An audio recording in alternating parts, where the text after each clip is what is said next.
What if I told you that the hardest moments of your life, the ones that shattered your heart, shook your world, and made you question everything, were actually secret invitations? What if every storm you've survived wasn't just bad luck, but a doorway into something deeper? You're about to discover something ancient, something monks have whispered to each other on mountaintops and in silent forests for over 2,500 years. This isn't just advice. These are the survival codes of the human spirit, passed down from the Buddha himself, a man who faced fear, loss, hunger, and death, and still walked away smiling. This guide isn't here to hand you empty comfort. It's here to rebuild you from the inside out. Whether you're drowning in heartbreak, stuck in uncertainty, or just tired of pretending you're okay when you're not. These Buddhist lessons are about to show you how to turn pain into power and fear into wisdom. And the best part? You don't need to be a monk, a saint, or even a spiritual person to use this.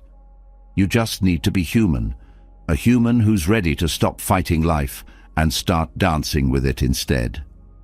So take a deep breath. What you're about to learn could change how you survive your storms, and maybe even how you see yourself forever. Let's begin. There comes a moment in every storm when you realize that holding on hurts more than letting go. That's where we begin. After all, what breaks us most in life is not the pain itself, but the way we cling to how life should be, even when life has already decided to be something else. This is where the heart of Buddhist wisdom opens its hands to us, offering a gift that feels strange at first, almost like an empty box. That gift is emptiness, or shunyata, a teaching so misunderstood that most people fear it before they even try to understand it. But the truth is, emptiness is not the absence of life. It's the key to surviving it. In Buddhism, emptiness doesn't mean nothingness. It doesn't mean your life doesn't matter. It doesn't mean you should stop caring or give up hope. Emptiness is something much more tender and much more powerful. It's the understanding that everything, including your pain, your identity, your story, and even this moment, is not as solid as it seems. When life punches you in the chest, your mind scrambles to hold on to something, a reason, a blame, a sense of control. But what if the first layer of suffering comes from that very grasping?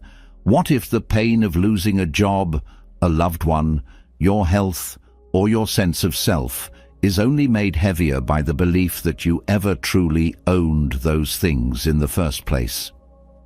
Emptiness is not a cold void.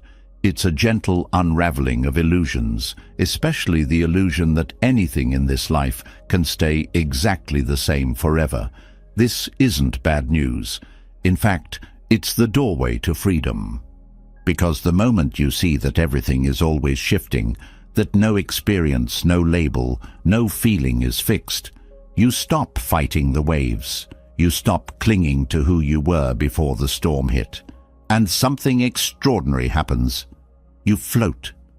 When the Buddha spoke of emptiness, he didn't say it to scare us. He said it to liberate us. He wanted us to see that what hurts most is not life itself, but the stories we tell ourselves about how life must be. Emptiness is the courage to see life directly, without the filter of old expectations. Take grief. When someone you love is gone, the mind clings to every memory, every what if, every regret. But beneath all that pain, there's a quieter truth. The person you lost was never a fixed thing to begin with. They were a flowing river of moments, laughter one day, tears the next, silence the day after. They were a mosaic of change, just like you are. This doesn't make the love less real. It makes it more real, because when you stop clinging to the idea that people and things are supposed to stay frozen, You can finally see the beauty of their impermanence. They mattered because they were fleeting. Their love touched you precisely because it couldn't last forever. This is the first lesson of shunyata. Everything is empty of fixed identity. Everything is free to change. And while this might feel terrifying at first, it's actually the softest landing place you'll ever find. It means your failures don't define you, because they too are empty, constantly changing. It means your heartbreak isn't the end of your story, because it's empty. It will evolve. It means even your own identity, the person you think you are, is not set in stone. You are a flowing process, not a product. And this changes how you suffer, because when pain comes, you don't lock it in place by saying, "This is who I am now, broken, unworthy, lost." You see the pain as a visitor, not a roommate. You see your sadness as a cloud, not the sky itself. You become curious about it, rather than consumed by it. Emptiness also reveals something radical about control. Most of our suffering comes from this exhausting tug-of-war with life, trying to force things to happen the way we want, trying to stop change from sweeping in. But when you understand that life itself is empty of any fixed script, you stop trying to write one. You start dancing instead. You lose the need to constantly label experiences as good or bad. You stop demanding that every moment fit your idea of happiness. And in doing so, you discover something shocking. Most of your suffering wasn't caused by life itself, but by the story you were telling about it. Let's make this even clearer. Imagine holding a rope tied to something heavy. Every time life shifts, the rope pulls, and your hands bleed from holding on so tightly. Emptiness is the wisdom that lets you drop the rope. It doesn't mean you don't care. It means you finally understand that holding on so tightly is the reason you're bleeding. When you drop the rope, something stunning happens. You realize you can still love without clinging. You can still care deeply without controlling. You can still move forward without needing the path to be straight. This is what Buddhists call the middle way, the path that walks between attachment and aversion. And here's where emptiness becomes pure strength. Because once you no longer need life to obey your expectations, you become unbreakable. It doesn't mean you never feel pain. It means pain no longer owns you. You feel it fully, but it doesn't define you. This is the heart of resilience in Buddhist teaching.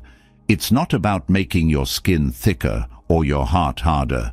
It's about becoming so open, so fluid, that no experience can trap you.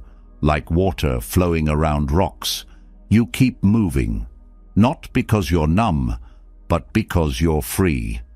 And this freedom changes your relationships too. When you understand emptiness, you stop treating people as fixed characters in your personal story. You stop saying, "They must always love me this way," or "They can never change." Instead, you meet them fresh, in each moment, without the weight of old assumptions. This makes love lighter and freer. It makes forgiveness easier. It makes conflict less personal, because you see that everyone, even the people who hurt you, is just as empty and ever-changing as you are. When life gets hard, when you lose the job, the person, the dream, emptiness gives you a secret power. You stop believing that this moment is the whole story. You know this moment is empty too, already changing, already in motion. You don't need to panic or collapse. You just need to stay present and open. This is the kind of resilience that lasts, not the brittle strength of forced positivity, but the flowing strength of someone who knows, "I can lose everything and still be okay, because I never truly owned anything to begin with." Emptiness isn't cold philosophy. It's the ultimate tenderness. It's the whisper that says, "Let go, my love. You were never meant to carry all this. And from that letting go, something surprising blooms. Courage. The courage to live fully, to love without guarantees, to try even though you might fail. Because once you realize that life owes you nothing, you stop waiting for it to be fair. You start living anyway. In the end, emptiness doesn't make life meaningless. It makes life precious. It's the reminder that every moment, every connection, every breath is a gift, not because it lasts, but because it doesn't. And with this understanding, you walk into your hardest days with open hands and a fearless heart. You don't need to grip life so tightly anymore. You can hold it gently, knowing it's already changing. And so are you. This is the strength of emptiness, the strength of someone who has nothing left to cling to, and is finally, beautifully free. If emptiness teaches that nothing has a fixed, unchanging identity, karma teaches why certain storms seem to find us no matter how fast we run. To understand one without the other is like holding a map, but not knowing which direction you're facing. Emptiness shows the map is fluid, but karma shows the terrain you are walking through right now was shaped long before this moment began. Karma is one of the most misunderstood words in the modern world. Some see it as punishment, like the universe is some angry schoolteacher waiting to slap your wrist for every mistake. Others think of it like a scoreboard, tallying points for good and bad deeds. Both are wrong. Karma is not a cosmic justice system. It's much simpler, much deeper, and far more personal. Karma means action, and more importantly, it means the ripples that flow from every action you've ever set into motion. Every thought you hold, every word you speak, every action you take, they all leave traces. These traces, like seeds scattered into the soil of your life, wait for the right conditions to bloom. Some bloom quickly. You yell at someone in anger and they yell back immediately. Others sink deep into the earth of your consciousness, resting for years or even lifetimes until the right rain and sunlight awaken them. What you face today, the heartbreak, the loss, the struggle, may have roots not only in your childhood, but in lives you don't even remember. This isn't mystical punishment, it's simple cause and effect. But the beauty and the terror is that most of these causes were planted unconsciously. Every time you reacted without awareness, every time you grasped tightly out of fear, every time you turned away from compassion, you planted a seed. And because karma doesn't operate on human timelines, those seeds could bloom long after you've forgotten where they came from. This is why life sometimes feels so unfair. We forget the actions, but we live the effects. And because human memory is short, the mind creates a new story. This is happening to me, not because of me. We feel like victims of fate, not participants in it. But karma is not fate. Fate is something that happens to you. Karma is something that flows from you, whether you see it or not. When hardship arrives, Buddhist wisdom does not ask you to blame yourself or to collapse into guilt. Guilt is just another form of self-attachment. Instead, you are invited to wake up, to pause and ask, what seeds am I watering right now? Even if I can't see where this storm began, what am I feeding with my current thoughts, words, and actions? Am I adding fear to fear? Am I meeting anger with more anger? Or am I choosing to plant a different seed, even in this bitter soil? Karma doesn't mean every painful thing in your life is your fault. It means every painful thing is an opportunity to respond differently than you did before. This is how karmic cycles break, not through punishment, but through conscious response. Every time you choose awareness over reaction, compassion over blame, presence over escape, You interrupt a cycle that might have been spinning for lifetimes. Difficult times are where karma ripens the fastest. This is because suffering forces you to face what you usually avoid. When life is easy, it's simple to cover your blind spots with comfort, distraction, and busyness. But suffering tears off the mask. It exposes where you are still clinging, where you still believe life owes you something, where you're still fighting reality. This exposure hurts, but it's also the only place real growth happens. When you begin to see hardship as karmic weather, not a punishment, but a natural unfolding of past conditions, everything changes. A storm doesn't mean the sky hates you. It just means certain winds were already moving before you woke up this morning. You don't have to take it personally, but you do have to decide, how will I walk through this rain? Will I curse the sky, or will I learn how to dance in the downpour? Understanding karma also dissolves the illusion of being a lone victim in a cruel world. Your karma is not separate from others. Every action ripples outward, touching lives you may never meet again. The harsh words you spoke to a stranger years ago might have fueled the anger they carried home to their child. The kindness you offered to someone who felt invisible might have saved them from stepping off a ledge. Every action plants seeds, not only in your own life, but in the collective field we all walk through together. This means that even your personal suffering is rarely personal. It's connected to countless invisible causes, cultural, historical, ancestral, all merging into the present moment. This doesn't remove your responsibility, but it adds perspective. You are not a single player in a private tragedy. You are part of a vast, shared web of cause and effect. This is why wisdom in difficult times is not found in asking, "Why me?" but rather in asking, "What now?" The past has already ripened into this moment. You cannot unplant old seeds, but you can choose how you respond. Every response becomes the seed of future experience. Meet this moment with bitterness, and you water bitterness. Meet it with presence, and you water freedom. Karma also teaches patience. Some suffering is old, ancient even, arising from causes you will never fully understand. This is why not every storm will disappear just because you meditate or pray or practice kindness for a week. Some seeds take years to bloom. Spiritual practice is not a quick fix. It's a way of changing what you plant from now on. This is why Buddhist resilience is so different from blind optimism.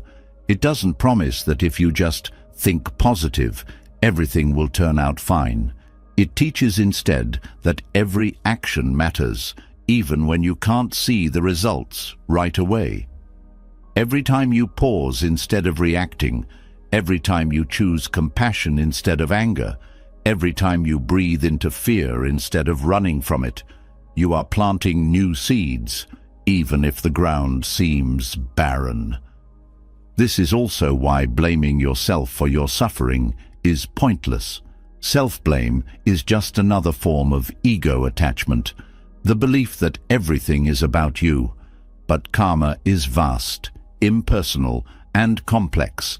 The same storm might be ripening seeds planted by your ancestors, your culture, and countless others whose actions shape the world you live in. Your responsibility is not to figure out every cause, but to respond wisely to whatever arises now. When you really grasp karma, you stop demanding life to be fair in the way the ego wants. You see that fairness is not the point. Growth is. Every storm is both a mirror and a teacher. It shows you what's still unresolved in you, and it offers you the tools to respond differently. It holds up a mirror to your past reactions and asks, will you react the same way again, or will you create a new ending to this story? Difficult times become training grounds. Every insult, every setback, every heartbreak becomes a place to practice. You stop asking life to be easy, and instead, you become skilled at meeting life as it is. This is the resilience that karma builds, not the false resilience of gritting your teeth, but the true resilience of seeing every moment as a seed of the future. Even in your darkest moments, you are still planting something. Even when you feel powerless, you are shaping what comes next. This is the secret strength of karma. It reminds you that you are never truly powerless.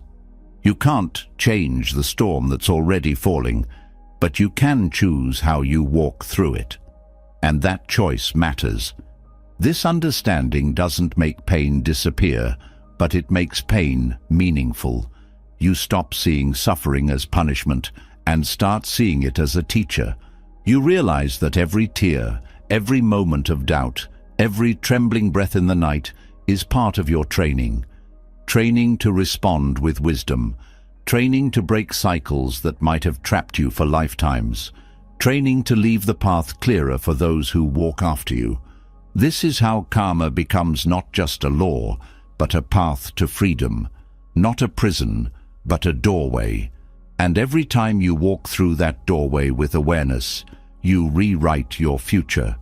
If understanding karma opens your eyes to why life's storms arrive, the bodhisattva path teaches you something even more radical. That these storms are not obstacles at all. They are your sacred ground. They are not just something to survive, they are something to serve. Every difficulty becomes a doorway, not just for your own growth, but for the healing of the entire world. This flips the entire logic of suffering upside down. Most people spend their lives trying to escape hardship as quickly as possible. The bodhisattva does not run from suffering. The bodhisattva steps toward it. Not because pain is holy or suffering itself is a prize, but because suffering is where compassion is born. Without touching suffering directly, the heart stays small. The self stays fragile. And the world remains divided between those who suffer and those who turn away. The bodhisattva path is the ancient vow to never turn away, not from your own pain, and not from the pain of anyone else. This path is not about fixing everything, because you can't. It's about staying present with what hurts. Without running, without numbing, without closing your heart. This presence alone begins to dissolve the boundary between self and other, between my suffering and your suffering, until you see clearly. There is only suffering, and we're all responsible for each other's healing. This is not martyrdom. It's not about sacrificing yourself until you collapse. It's about understanding that your suffering and the suffering of the world are woven from the same thread. You are not separate from the collective pain.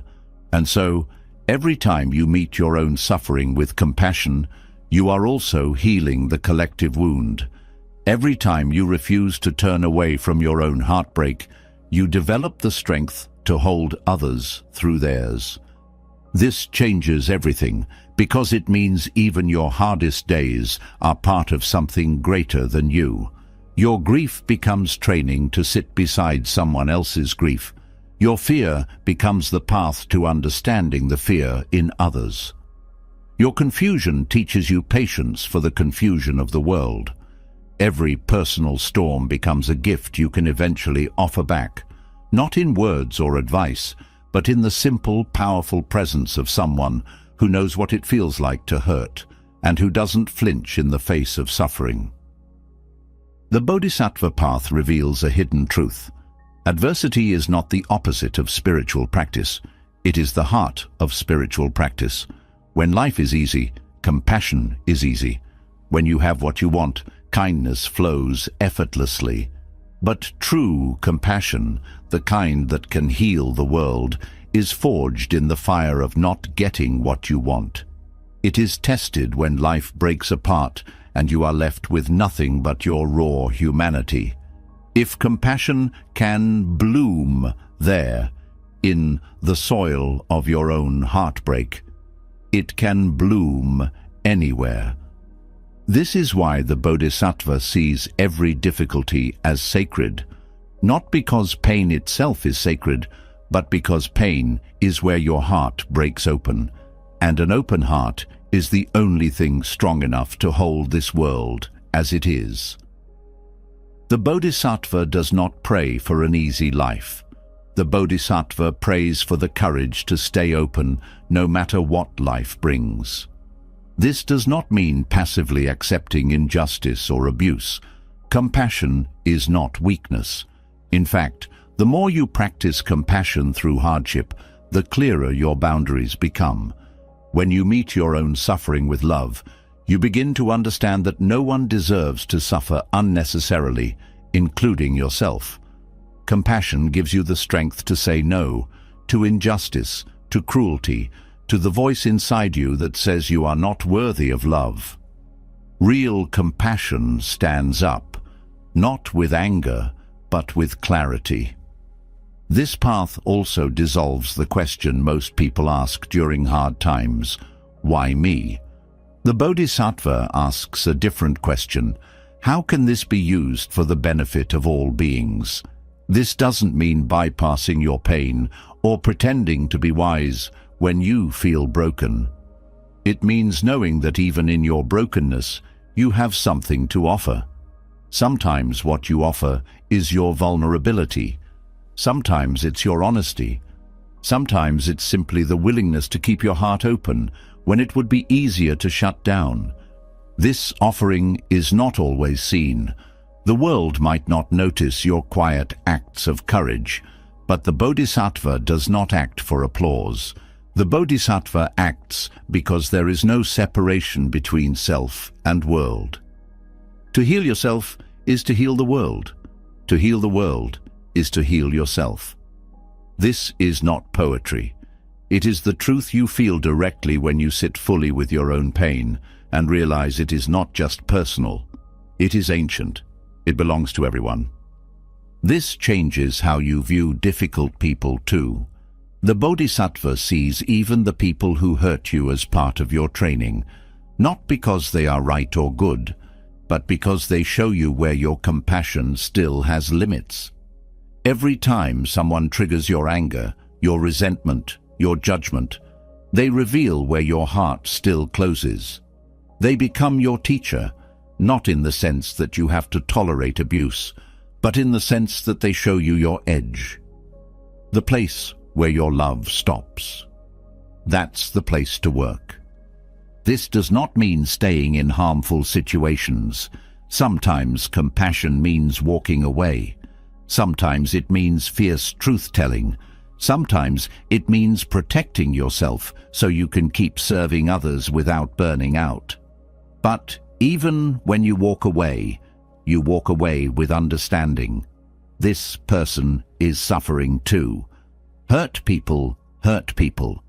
That does not excuse harm, but it explains it. And that understanding frees you from the prison of bitterness. The Bodhisattva path also transforms how you see failure. In this culture, failure is treated like poison, something to avoid at all costs. But in Buddhism, failure is sacred ground. Every time you fall apart, every time you lose your way, every time you break your own vows, you are given the chance to learn something real.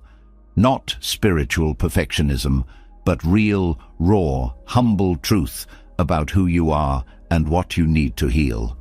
The Bodhisattva does not fear failure, because failure is part of the training. This changes how you pray too.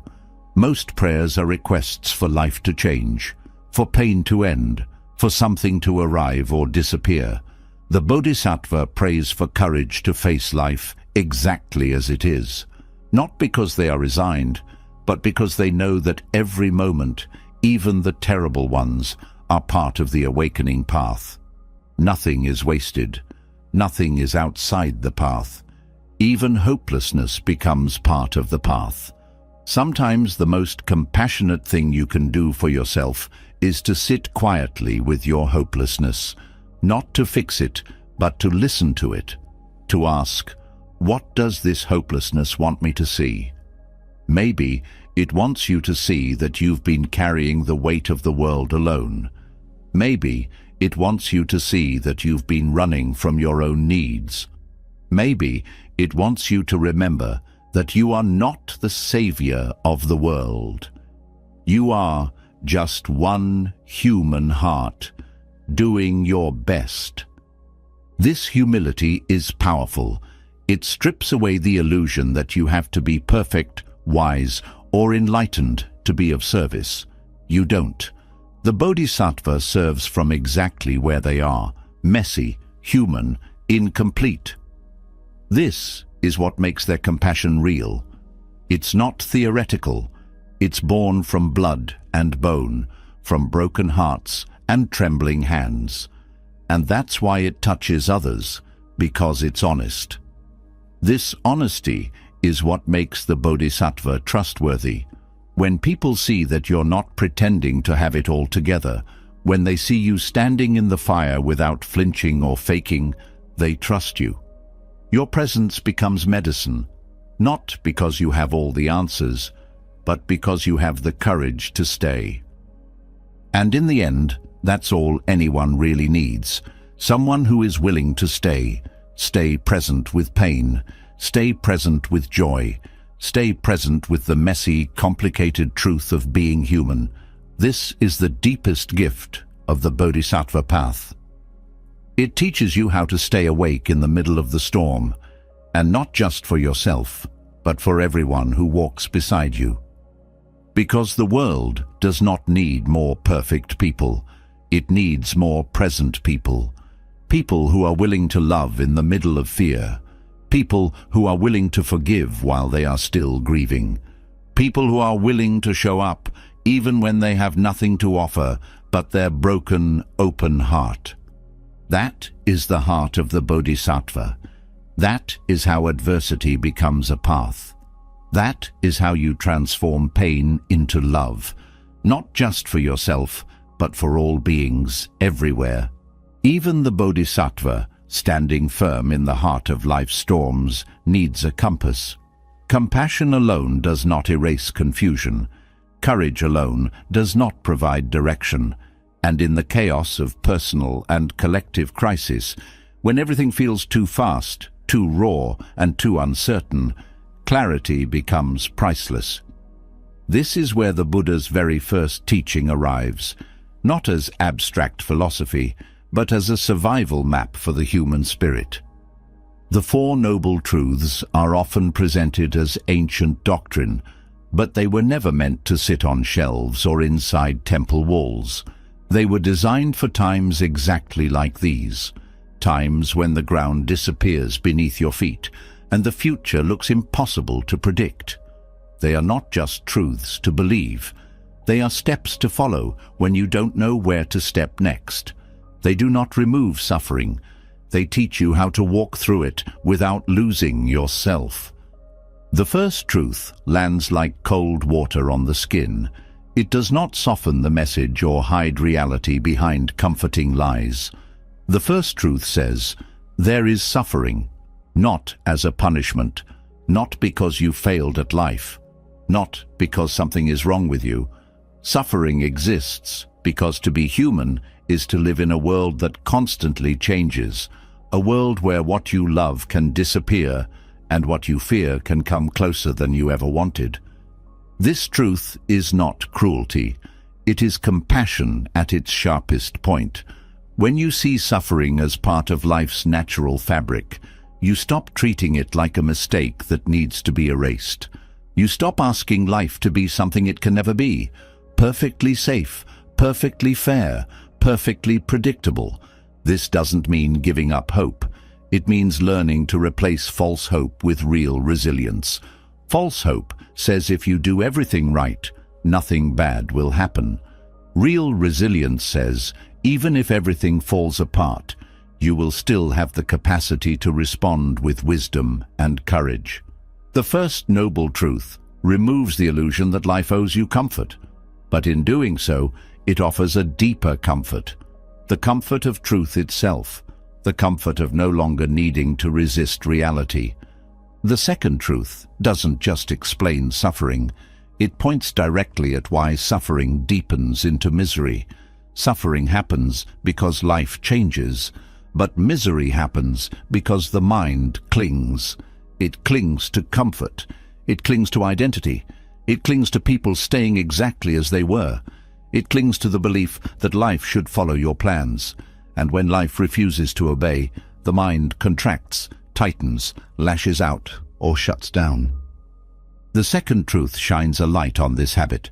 It asks you to see, not with shame, but with clear eyes, how your own craving multiplies your pain. Loss hurts, but clinging to what's already gone turns pain into torment. Uncertainty is uncomfortable, but craving absolute control turns discomfort into paralysis. This truth is sharp, but it is not judgmental. It does not say you are bad for craving. It says, look how craving controls you, and then ask, is this the only way? This leads directly to the third truth, which some people misunderstand as a promise to end all suffering forever. But the third truth is more subtle than that. It does not say life will become painless.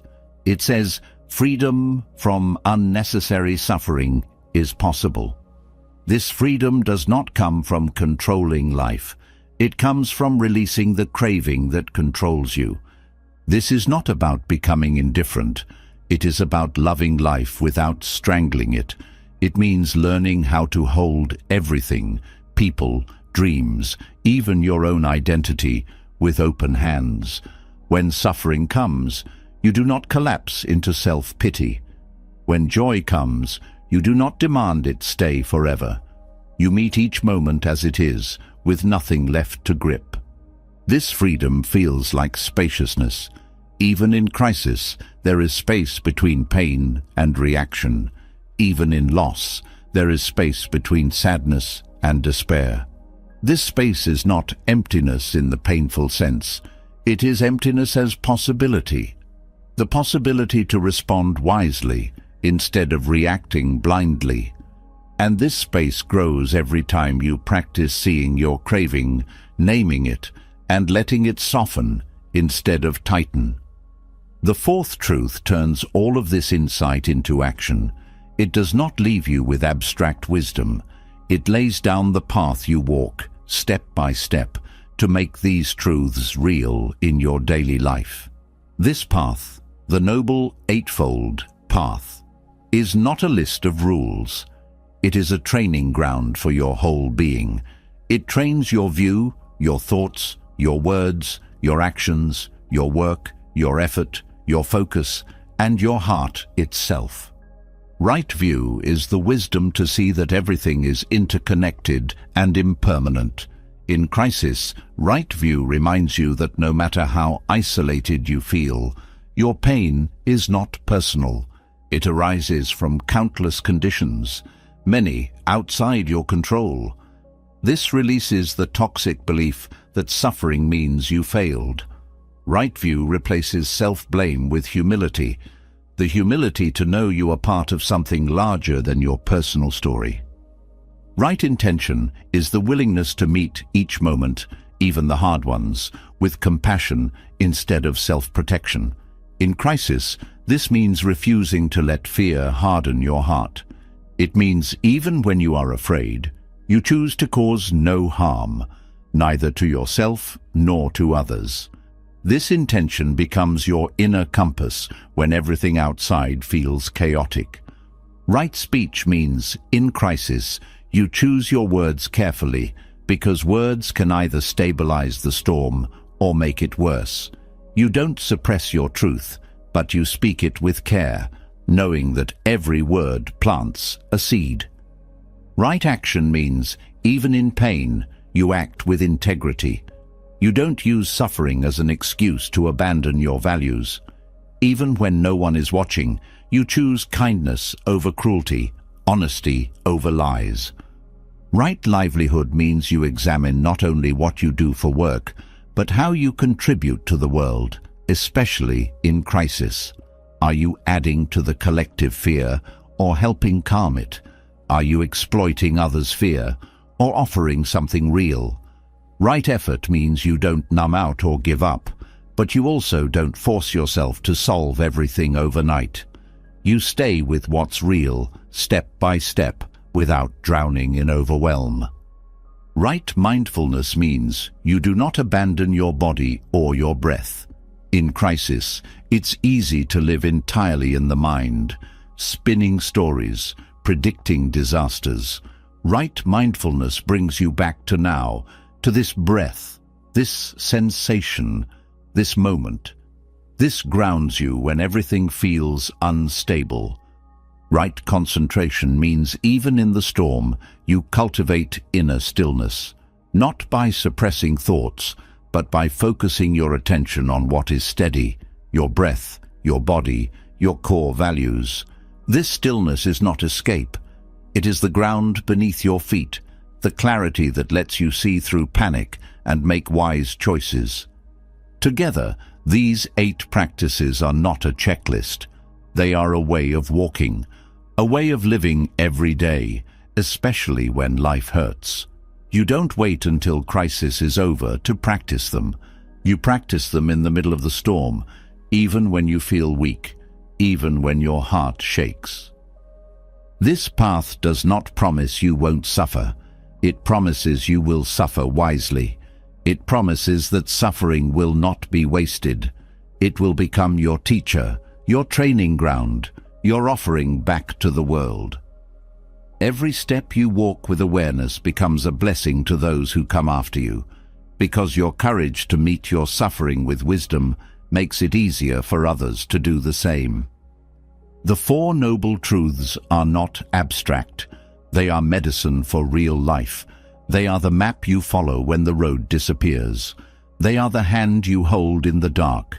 They are the reminder that even now, even here, you're still on the path. You have not failed. You have not fallen off. As long as you keep walking, you're practicing, and every step, no matter how painful, is part of your awakening. It is one thing to know the path exists, and quite another to stay on it when the weight of life feels too heavy to bear. Knowing the 4 Noble Truths gives you a map, but maps do not walk for you. They do not carry your exhaustion. They do not quiet the noise inside your mind when fear, grief, and frustration start screaming all at once. This is where the practice of samadhi enters, not as philosophy, but as the inner power that helps you hold steady when everything else pulls you apart. When most people hear the word meditation, they think of relaxation. They think of stress relief or a peaceful state of mind. But this is not the kind of meditation that builds endurance. Samadhi is something far deeper, far sharper. It is the ability to bring the mind to such complete stillness, such unshakable focus, that the usual storms of thought and emotion lose their power to pull you away. It is not about escape. It is about becoming unmovable, right in the middle of life's chaos. This kind of concentration does not happen by accident. It is built the way strength is built, through deliberate practice, through friction, through sitting with exactly what you would rather avoid. Every time your mind wanders and you gently bring it back, you are training the muscle of endurance. Every time you stay present with a painful feeling instead of distracting yourself, you are learning how to bear the unbearable. This is the heart of meditative endurance, the willingness to stay with reality as it is, without needing to escape into fantasy, denial, or reaction. This skill is rare because it requires facing the part of you that always wants to run. It asks you to sit directly in the fire, not because you enjoy suffering, but because you want to know the truth beneath it. And the truth, once you are still enough to see it, is that pain itself does not break you. It is the inner resistance to pain that shatters the heart.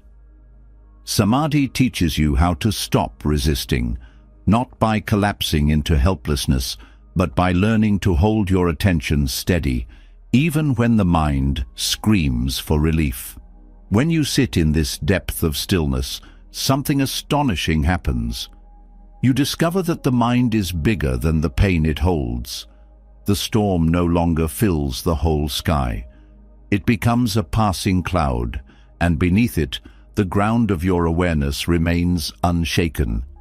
This unshaken awareness is not cold detachment. It is warm presence, the kind of presence that can hold grief without drowning, that can hold fear without panicking, that can hold anger without exploding. It is not suppression, it is containment, the ability to hold energy without needing to discharge it right away. This containment gives you time to choose how you will respond, to choose what kind of person you will become under pressure. Without this kind of inner stillness, suffering triggers endless chain reactions. Pain turns into panic. Panic turns into blame. Blame turns into destructive action. And suddenly, you are not only suffering, you are creating new suffering for yourself and others. Samadhi breaks this chain. It creates a pause, a space between what happens and how you respond. In that space lives your freedom. This is why Samadhi is called a power, not just a practice.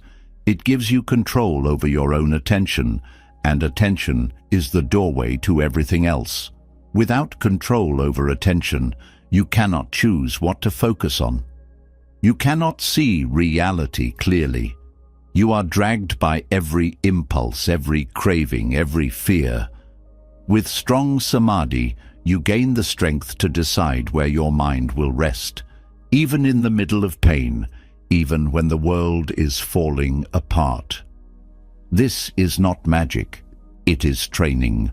Just as a runner trains to build endurance mile after mile, you train your mind by sitting down day after day and facing yourself with honesty. Sometimes your mind will fight. Sometimes it will beg to escape into distraction. Sometimes it will create stories so convincing you forget they are stories. The training is to see through all of it, to stay with the simple reality of breath, body, and awareness itself. Over time, this steadiness becomes part of you. It follows you off the cushion and into your life. In arguments, you notice the impulse to speak in anger, but you do not act on it. In fear, you notice the tightening in your chest, but you do not run. In loss, you notice the ache of grief, but you allow it to pass through without collapsing. This is the gift of meditative endurance, the ability to feel everything without being possessed by any of it. This steadiness also reshapes your sense of time. When suffering arrives, the mind panics, not just because the pain is intense, but because it projects the pain into the future.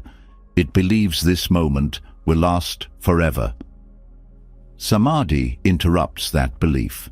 It brings you back to just this breath, just this moment, and reminds you, no feeling is final. This direct knowing dissolves despair, because despair thrives on the belief that suffering is endless. The deeper your concentration grows, the more you discover a different kind of strength. A strength that does not come from willpower or control, but from allowing everything to rise and fall without clinging to any of it. This is not passivity. It is radical presence, the ability to stay awake through discomfort, through boredom, through fear, because you trust reality more than you trust your own thoughts about reality. This level of trust does not come from belief. It comes from direct experience. Every time you sit still through a difficult feeling and watch it pass without needing to fix or fight it, you gain unshakable confidence in your own resilience. You learn, not intellectually but in your bones, that you can survive what you thought would break you. This knowledge cannot be given to you by a teacher or a book. It comes from the practice itself. Over time, samadhi rewires your relationship to suffering. Suffering no longer feels like an emergency that demands immediate escape. It becomes a visitor you know how to sit with. Not because you enjoy pain, but because you have learned the deeper truth. Pain is not the enemy. Unconscious reaction is the enemy. When you hold stillness in the face of suffering, you break the habit of reaction. You interrupt the ancient cycle of panic and craving that keeps suffering alive. This is why deep concentration practice is considered essential in Buddhist training. Without it, wisdom remains theoretical. You might understand impermanence intellectually, but without concentration, the first wave of suffering knocks you over anyway. You might know attachment causes suffering, but without concentration, craving still controls your choices. Samadhi bridges the gap between understanding and real freedom. This is why it is called endurance. It is the strength to stay awake through every season of life, not just the pleasant ones. It is the strength to sit with your loneliness instead of running to distraction. It is the strength to breathe through fear instead of reacting in anger. It is the strength to watch your own mind without believing everything it says. This strength does not make you cold. In fact, it makes you more tender, because the more you see your own suffering clearly, the more you understand the suffering of others. The same stillness that holds your pain also holds compassion. Not because you force yourself to feel kind, but because stillness itself reveals the shared human heart. Without strong samadhi, compassion burns out. You care for others until your own pain overwhelms you. With samadhi, compassion grows deeper because your own pain no longer frightens you. You have seen its nature. You know it rises and falls. You know it cannot destroy the mind that sees it clearly. This fearlessness allows you to sit with the suffering of the world without drowning in it. In the end, meditative endurance is not about becoming a perfect meditator. It is about becoming a human being who can stay present no matter what comes. It is about learning to trust your own awareness more than your fears. It is about discovering that inside the heart of every storm, there is a stillness that was never harmed. And that stillness is who you really are. This is not a belief to cling to.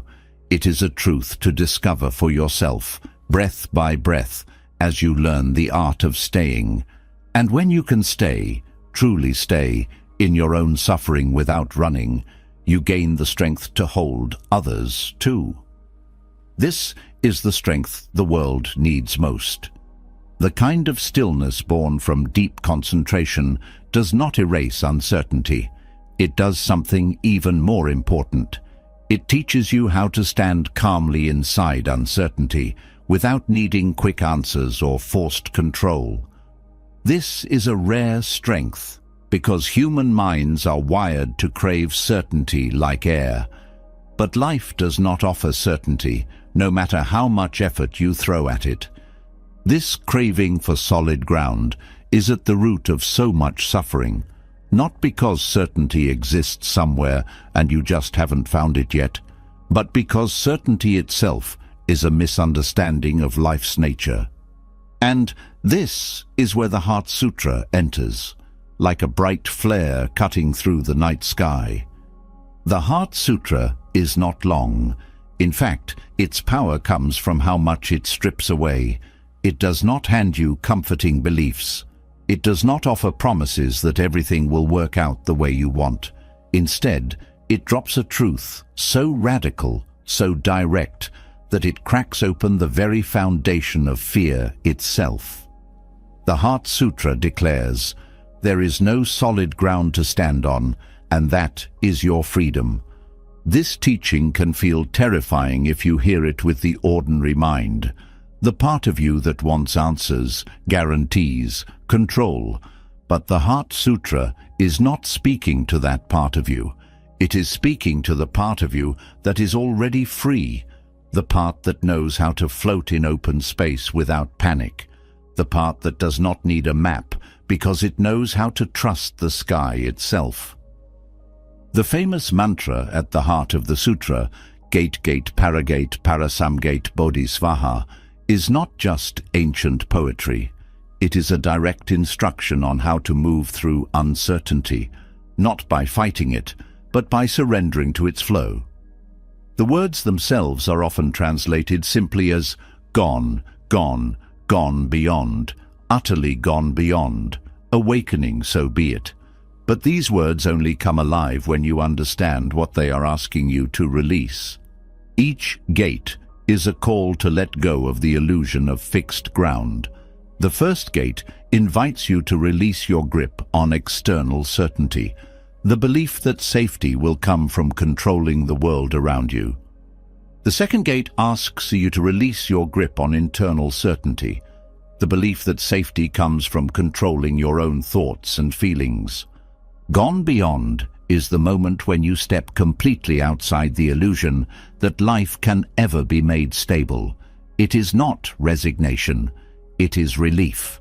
The relief of no longer trying to force water into the shape of stone. Utterly gone beyond is the point where you float freely, no longer demanding that life become predictable before you can relax. This is the wisdom of the Heart Sutra.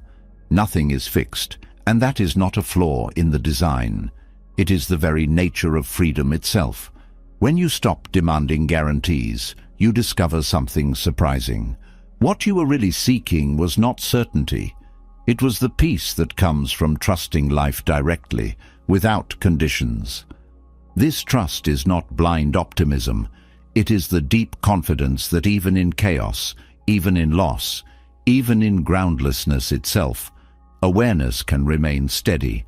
You do not need certainty to walk forward.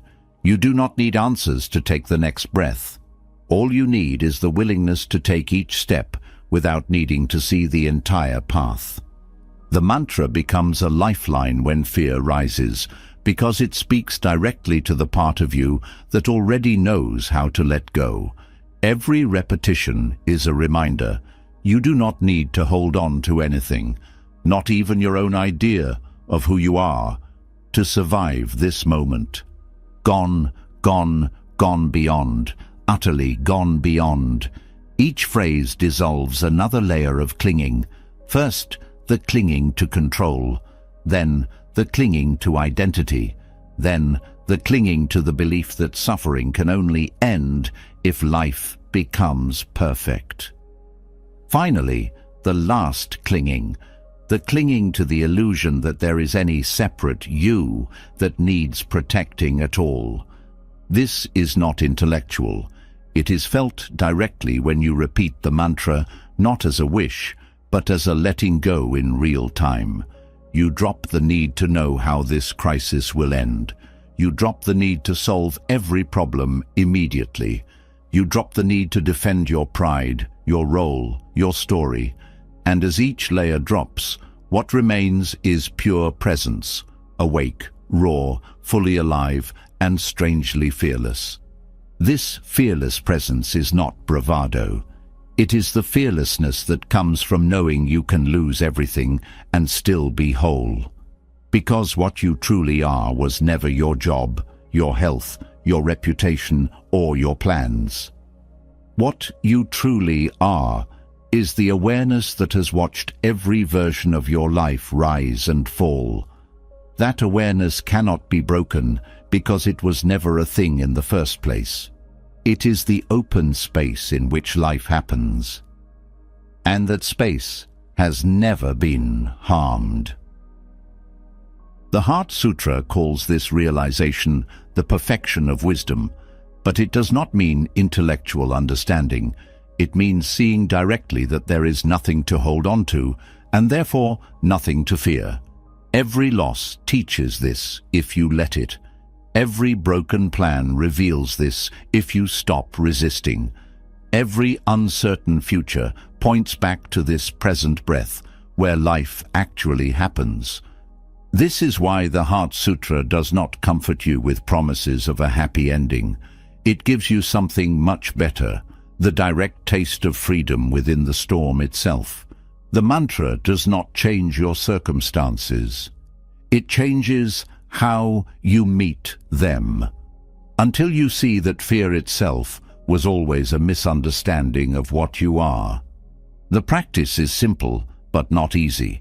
When fear rises, you silently repeat the mantra, not as a magic spell to erase fear, but as a reminder to let go into the fear, to walk forward without needing guarantees. This trains the heart to become comfortable in open space, and over time, the open space feels more trustworthy than the illusion of control ever did. This shifts your whole orientation to life. Instead of using spiritual practice to get what you want, you use it to learn how to want nothing from life except reality itself. This does not mean you stop caring. It means you stop bargaining with life. You no longer say, "I'll be okay only if things go my way." You say, "I'll be okay because I no longer need life to go my way."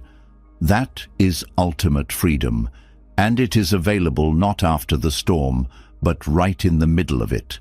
The mantra is a doorway, and every time you walk through it, you remember, this moment, even this one, is workable. Not because it's comfortable, but because you are no longer demanding comfort before you allow yourself to trust life. Over time, this practice changes your relationship with uncertainty itself. You stop seeing it as a threat. You start seeing it as the creative space where all new things are born. Certainty is a closed room, no air, no possibility, no mystery. Uncertainty is a wide open field, and though walking through it takes courage, it also offers freedom that certainty could never give. This is the gift of the Heart Sutra. It does not erase the unknown. It teaches you how to stand in the unknown with an open heart.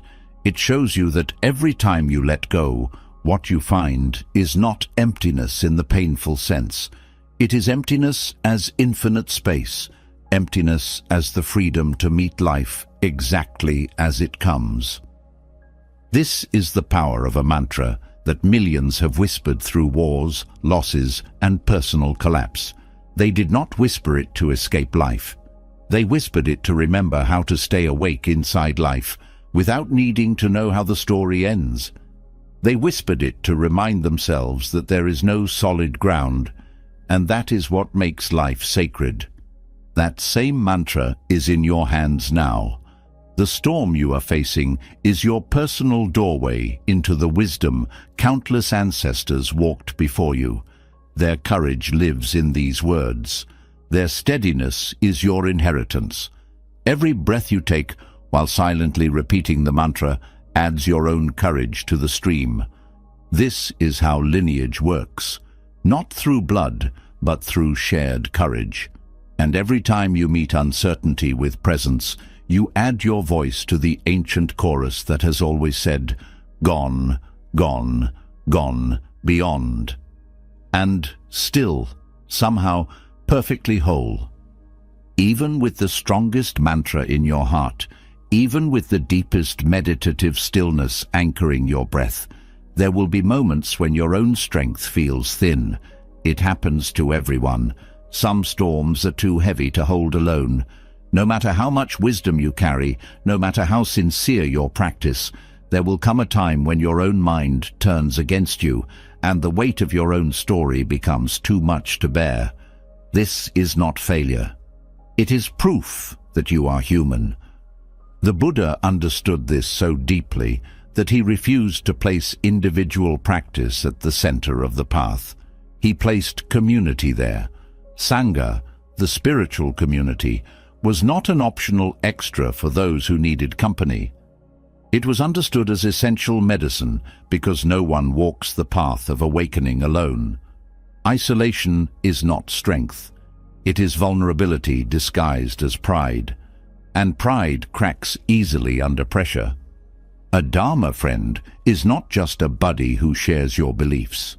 A Dharma friend is someone who is committed to walking beside you when you forget how to walk yourself. They do not carry you. They remind you how to stand again. They do not solve your suffering for you. They reflect your own inner wisdom back to you when you cannot see it. This reflection is precious because the human mind is a hall of mirrors, and in crisis, it is nearly impossible to see yourself clearly without help. But not every friend can do this. Ordinary friendship is often built on comfort, shared opinions, or the desire to feel good. Dharma friendship is built on ethical commitment, the agreement that both of you are here to help each other wake up, not to entertain each other or soothe each other's egos. This makes Dharma friendship fierce love, the kind of love that holds up a mirror when you want to hide, the kind of love that stays when you want to run. This kind of friendship requires mutual commitment to truth, not truth as personal opinion, but truth as the willingness to see things as they are, even when it's uncomfortable, even when it hurts. When you're lost in self-pity, a Dharma friend does not offer shallow comfort. They offer clarity. They remind you of the impermanence you forgot. They name the craving that is driving your suffering. They help you see that even in pain, you still have choice. The choice to meet this moment with awareness or with reaction. This honesty can feel sharp if you are used to friendships built on mutual avoidance. Many friendships crumble under the pressure of crisis because they were built on shared illusions. The illusion that life can be controlled. The illusion that comfort is more important than truth. The illusion that honesty can be sacrificed to preserve harmony. But Dharma friendships are built for storm weather. They are forged in the understanding that the whole point of spiritual friendship is to wake up together, even if it hurts. This does not mean Dharma friends are harsh. It means they care too much to lie to you. They care too much to let you stay asleep when you could open your eyes. And they expect the same from you. This mutual responsibility creates a bond that is rare in this world, because it is not based on convenience or entertainment. It is based on the shared vow to walk the path no matter what comes. Dharma friendships also dissolve the poison of shame. When you suffer in isolation, the mind quickly creates stories. Stories that you are broken, that no one else struggles like you do, that real practitioners do not fall apart like this. But in honest spiritual friendship, you hear the truth. Everyone falls apart. Everyone doubts. Everyone forgets. Everyone collapses under the weight of their own fear sometimes. The difference is whether you have someone who will sit beside you until you remember your own strength. This is why the Buddha said, Sangha is not just important. It is one of the three jewels, one of the central refuges that protect the heart on the path. Without Sangha, even the clearest teachings can become distorted by the mind's endless ability to twist wisdom into self-judgment. Without Dharma friends, you lose the precious mirror that shows you your blind spots, the places where you are still clinging, still hiding, still trying to manipulate life to fit your expectations. A true Dharma friend does not judge these blind spots. They shine light on them with love, because they know the same blind spots live in them too. This shared vulnerability creates the conditions for deep trust, the kind of trust that does not collapse when you show your darkest self. In a world where most people only present their polished surface, this kind of raw honesty is medicine for the soul. Ethical friendship also means holding each other to the highest standard of integrity, especially when life gets hard. In crisis, it is easy to justify cutting corners, saying cruel words because you're in pain, abandoning your practice because life feels unfair, blaming others instead of looking inward. A Dharma friend does not allow you to shrink like this. They remind you of your vows, not as punishment, but as a reminder of your own dignity. This accountability is not control. It is love. It is the kind of love that says, I see you as bigger than this moment. I see the wisdom in you, even when you forget it yourself. I know you are capable of meeting this storm with courage, because I have seen you do it before, and I will sit with you until you remember how to do it again. This is why Dharma friendship is not built quickly. It is forged over time, through shared practice, through shared silence, through the courage to tell each other the truth. It grows strongest when life breaks apart, because that is when the depth of the bond is tested. Anyone can be kind when life is easy. A real Dharma friend stays when life burns. This kind of friendship also protects you from spiritual isolation, the belief that your practice is only about your own awakening. The Buddha's path was never solitary. Even after his enlightenment, he sought companions, because awakening is not personal property. It is collective liberation. Every time you sit with your own suffering instead of projecting it onto others, you make the world a little gentler. Every time you help a Dharma friend return to their own wisdom, you lighten the collective load. In crisis, this collective aspect becomes even more essential. Personal suffering often blinds you to the suffering of others. But when you are held in the arms of real community, you remember that your pain is not private. It is shared. And every step you take toward clarity benefits everyone around you. Not because you are teaching them, but because your presence itself becomes a refuge. This is why finding or building Sangha is not optional for deep practice. Without Sangha, you become lost in your own mind.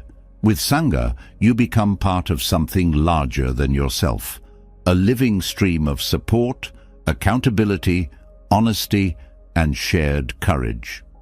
This stream carries you when your own strength runs dry, and you become part of the current that carries others in their hard seasons. Sangha does not need to be large.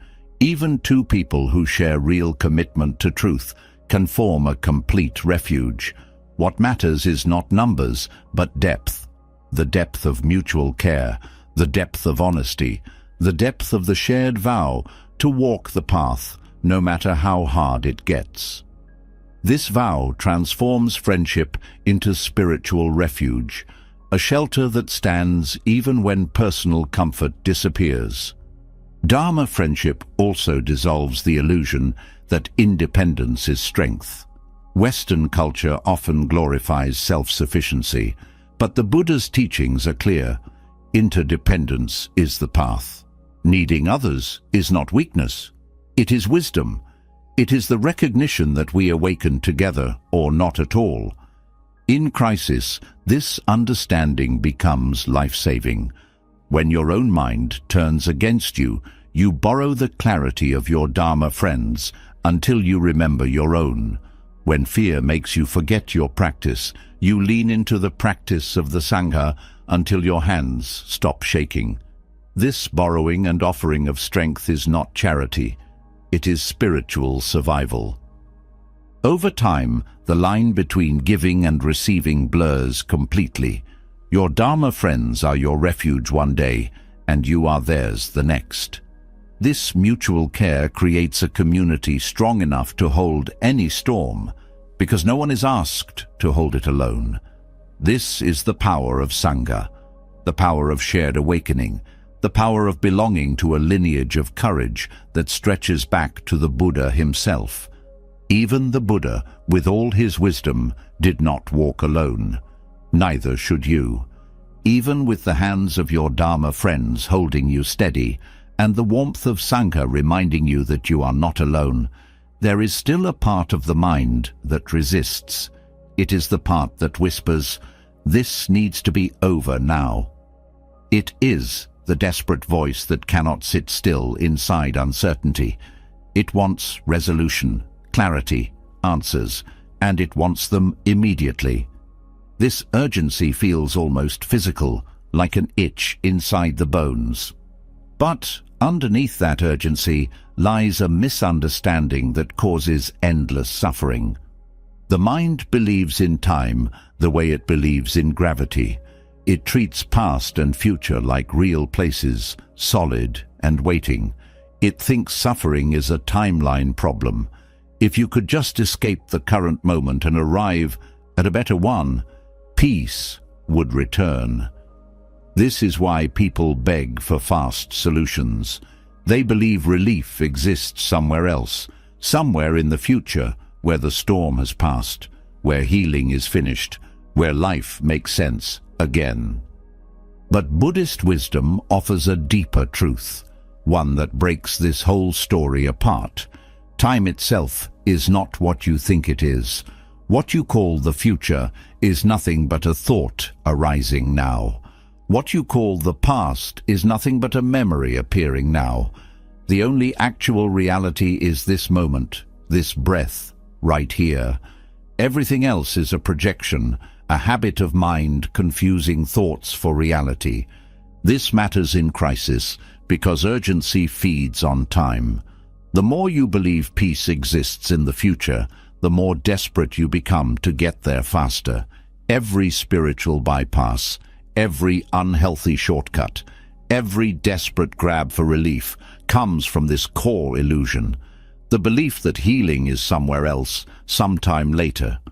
But healing does not happen in the future.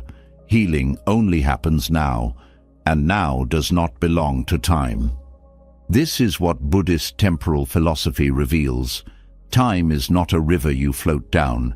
It is a mental construction. The past is already gone. The future has never existed. The only thing that ever happens happens now. And this now is not the product of the past or the seed of the future. It is a fresh arising, moment after moment.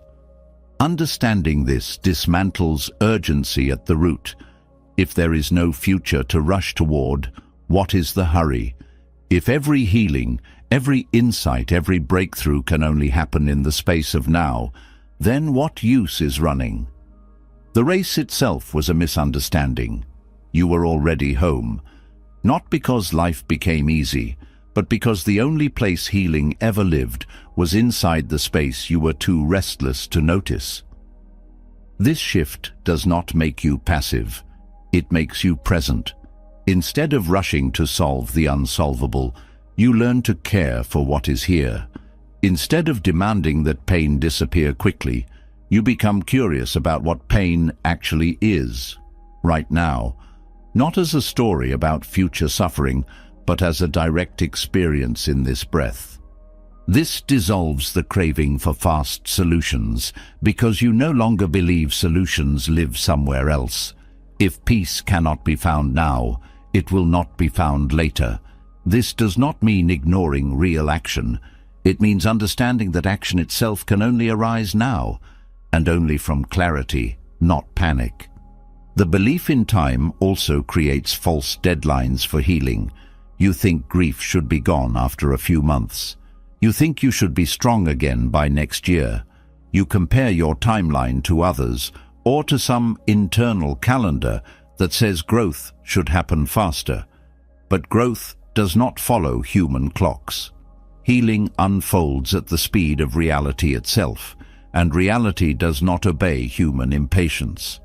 This is why Buddhist practice teaches patience not as passivity, but as wisdom. Patience is what happens when you stop fighting the natural pace of life. It is the courage to meet each moment without demanding it hurry up. This kind of patience is fierce, because it asks you to trust life's timing even when your heart is breaking. This trust is only possible when you see time for what it is, a mental habit, not a law of reality. The clock measures change, but it doesn't measure healing. Healing is not a product of hours passing. It is a product of presence deepening. Some moments reveal more truth in one breath than years of avoidance ever could. And some wounds take decades to soften, because the mind resists meeting them fully. When you understand time this way, you stop bargaining with reality. You stop saying, "I'll be okay if this is over by next month." You stop setting deadlines for awakening. You stop treating spiritual practice like a race to the finish line. Instead, you become deeply intimate with now. You stop waiting for peace to arrive later. You stop postponing your own heart until conditions improve. This intimacy with now also dissolves the fear of the future, because you see clearly, the future is just a thought appearing now. It has no substance. It cannot harm you. All fear of the future is really fear of your imagination. Fear of a story the mind is telling itself in this very breath. This does not mean ignoring preparation or refusing to act wisely. It means acting without panic, because panic comes from believing the story is already real. This understanding transforms how you face crisis itself. Instead of seeing crisis as a bad period of time you need to escape, you see crisis as a series of moments, each one fresh, each one workable. You stop labeling the whole season bad and start meeting each breath inside the storm with curiosity instead of rejection. This attention to moment-by-moment reality does not mean forgetting the larger picture. It means understanding that the larger picture is always made of this moment. The healing you seek is not a future event. It's the way you meet this moment right now. If you meet this moment with clarity, you are already healing, not because the pain is gone, but because the relationship to the pain is no longer built on avoidance. This is the secret of timeless healing, the understanding that all healing is really the art of staying present, not waiting for the future to bring relief, but allowing this moment to reveal its full truth, including its pain, its beauty, and its wisdom. This is why Buddhist practice emphasizes direct experience over concepts. Concepts live in time. Experience only happens now.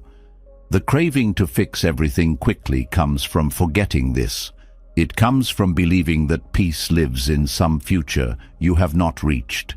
This belief turns every moment into a means to an end, something to rush through on the way to something better.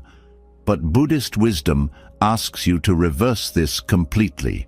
It asks you to treat this moment as the destination itself. Even if this moment hurts, it is still the only doorway to freedom. Avoiding it only postpones the meeting you will eventually have to face. This is why rushing never works. Healing cannot be forced. Insight cannot be scheduled. And wisdom does not arrive faster because you demand it. Wisdom arrives when you stop running away from now. This transforms even the idea of progress. The mind thinks progress means moving forward in time, but spiritual progress means deepening presence in this moment. The more fully you meet what is here, the more the habitual need to escape dissolves. This is real progress, not escaping pain, but meeting pain without resistance. When you see time this way, you also stop fearing backward steps, because you understand there is no backward. Every time old patterns arise, they do not erase your progress. They become part of the path. The path is not a line moving forward. It is a deepening spiral, always returning to now, but with new depth every time you meet yourself honestly. This changes your whole relationship with effort. When you believe in time, effort feels heavy, a constant struggle to move forward. When you see through time, effort becomes simply showing up for this moment fully. There's nowhere else to go. The destination was never in the future. It was always this breath, this body, this feeling. This understanding brings profound relief. The urgency softens. The racing mind slows. The body relaxes into the trust that nothing needs to be forced. This trust does not come from blind faith. It comes from seeing directly. Time is only a thought, and the freedom you seek has always been hiding inside this moment. You were too busy to fully enter. This is the freedom Buddhist teachers describe as the end of becoming, the moment when you stop waiting to become someone else in the future and instead meet yourself completely now. In that meeting, healing happens. Not later, but now. Not as an escape from now, but as the natural unfolding of presence itself. This is the invitation. Let go of rushing. Let go of fixing. Let go of trying to outrun your own heart. Come back to the only place healing ever lived. Here, now, in the silence beneath every craving. When the urgency to fix everything softens and the mind no longer races to escape the present, something else rises to the surface. Your voice. The words you speak when life breaks apart carry power far greater than most people realize. In times of personal loss or collective fear, every word either plants calm or spreads fire. There is no neutral speech when the air itself is trembling, and this is why the Buddha placed right speech directly on the noble eightfold path. Because in times of suffering, how you speak becomes a form of practice just as sacred as meditation itself. Speech is not just communication, it is action. Every word you release into the world shapes reality, not only for others, but for yourself. In a crisis, words have weight. They do not float past unnoticed. They land inside the hearts of those already shaken. And this landing creates consequences that ripple far beyond what you can see. When words are careless, they fuel confusion, spread blame, and reinforce fear. When words are clear, they become a lantern in the fog. They stabilize the inner ground for both speaker and listener. Right speech begins long before sound leaves the mouth. It begins at the root, the intention behind the words. When speech arises from fear, it carries the vibration of fear. When it arises from clarity, it carries the stillness of truth. In personal crises, most speech begins as self-protection, the urge to explain, defend, control, or blame. But Buddhist practice invites a pause. Before speaking, ask what the real intention is. Are you speaking to relieve your own tension or to offer something of value to the moment? This pause changes everything. It interrupts the automatic flow of reactive words and creates space for something wiser to emerge. The pause is the breathing room where right speech begins. Without it, words pour out, driven by old patterns that have nothing to do with the present moment and everything to do with the mind's habit of self-defense. Right speech is not about being polite. It is about telling the truth without causing harm. In personal crises, this means naming what is real, not exaggerating, not softening, but naming with clarity and care.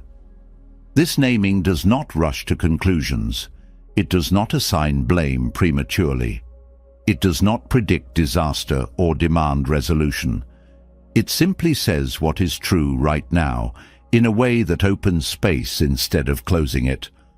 This kind of speech is rare because most people speak to control how they are seen.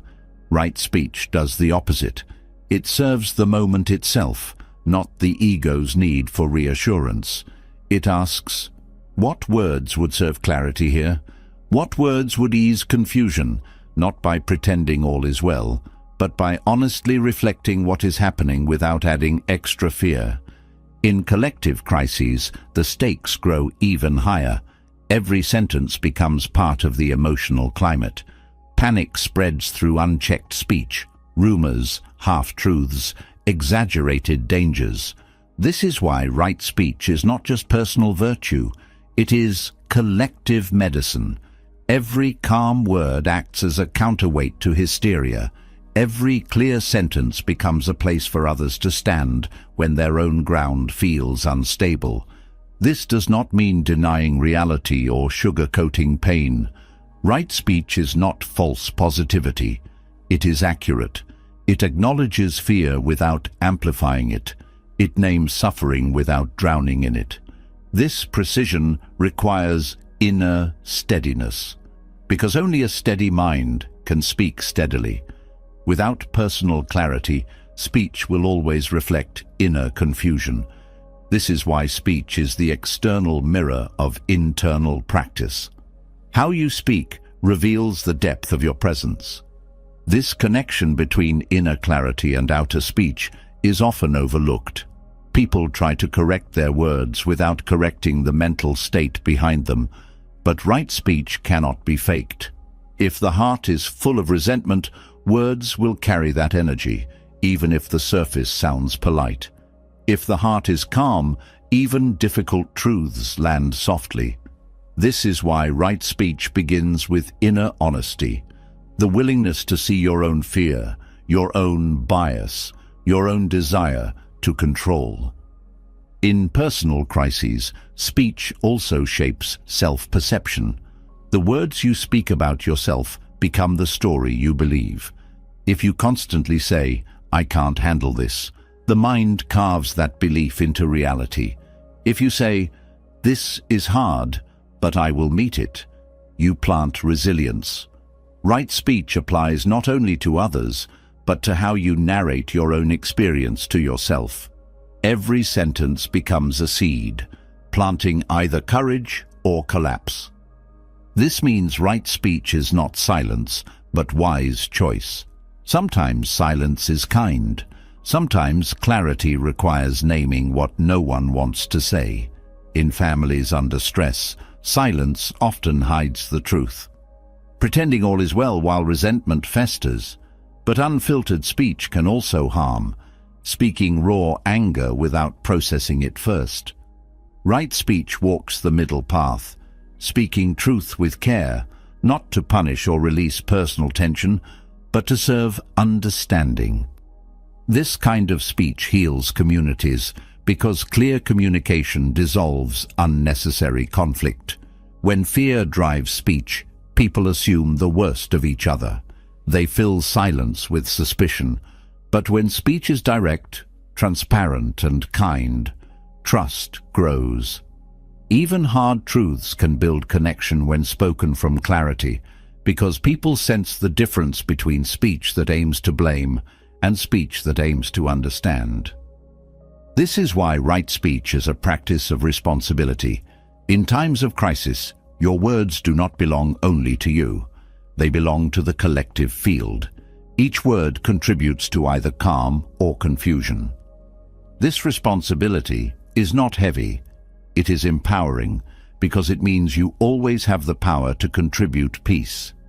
Even in chaos, even when fear rises, you can choose words that stabilize rather than inflame. This responsibility also applies to what you consume. Right speech is not only what you say, but what you choose to listen to and share. In times of crisis, gossip is poison. Spreading unverified fear, even with good intentions, adds to collective suffering. Right speech includes the discipline to pause before sharing, to ask, does this serve clarity, or does this spread fear? Is this helpful, or does this only add noise? This discipline applies equally to online speech. Social media is a fire that burns faster than anything ancient practitioners could have imagined. Every post, every comment, every headline you repeat shapes collective reality. Right speech online requires even greater care because written words lose tone and misunderstanding multiplies. This is why right speech in modern times includes restraint. The ability to leave some things unsaid when saying them would only feed division. But restraint does not mean silence in the face of harm. Right speech is also courageous. When injustice rises, right speech names it, not with hatred, but with clear truth. Right speech does not hide behind politeness when lives are at stake.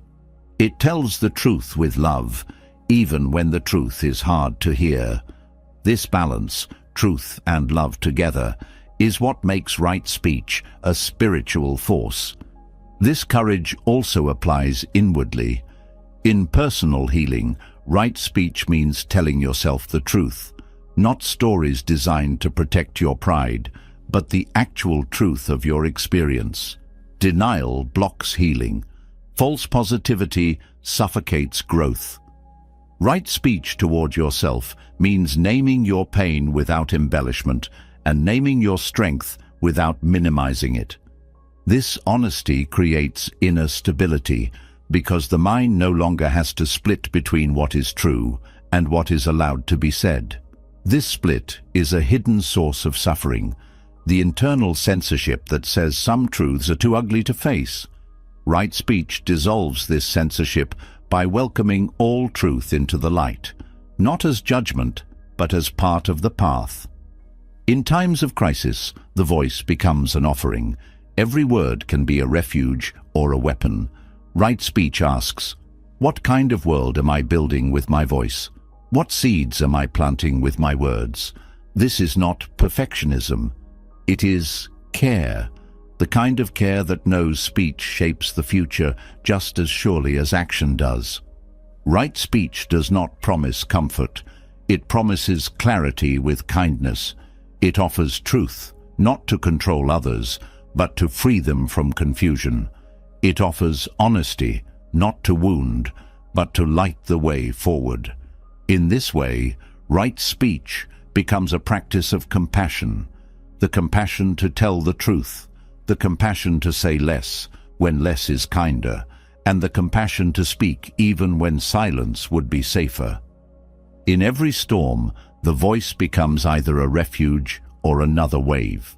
Right speech chooses to be the refuge, and in choosing that, you become not only clearer yourself, you become a voice others can trust when trust is hard to find. Even when words are carefully chosen, even when silence is skillful, and even when the outer storm quiets for a moment, there is still something beneath the surface, a hunger that gnaws at the edges of the heart. This hunger is older than this crisis. It was waiting long before today's problems arrived.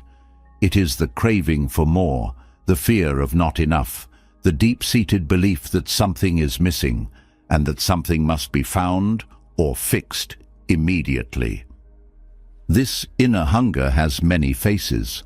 Sometimes it disguises itself as the need for quick comfort, reaching for food, scrolling endlessly, searching for someone to blame. Other times, it pretends to be spiritual ambition, trying to meditate harder, to read faster, to achieve some magical moment of enlightenment that will erase all fear. But underneath every disguise is the same root, desperation born from forgetting your own sufficiency. Buddhism names this energy the hungry ghost, a being with a huge, empty belly and a throat too narrow to receive nourishment. This is not a creature from myth. It is a mirror for the inner state of craving that can take hold in anyone, especially in times of loss or uncertainty. When the world feels unstable, the mind panics and begins grasping for safety anywhere it can. This grasping feels urgent, like survival itself depends on it.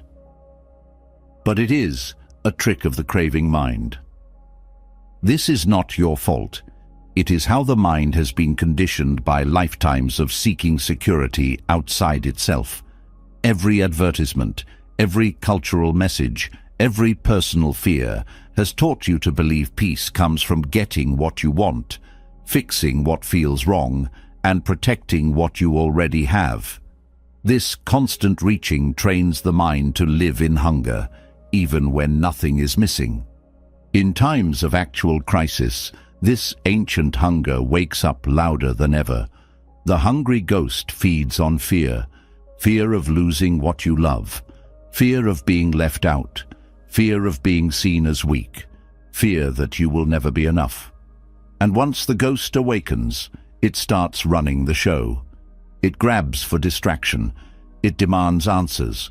It insists that you must solve everything immediately, or you will be swallowed by emptiness. But the hungry ghost cannot be fed with what it wants. It wants everything, and no amount of external comfort will satisfy it. This is because the hunger was never physical. It was never about the food, the money, the praise, or the relationship. The hunger is spiritual disconnection, the forgetting of your own basic completeness.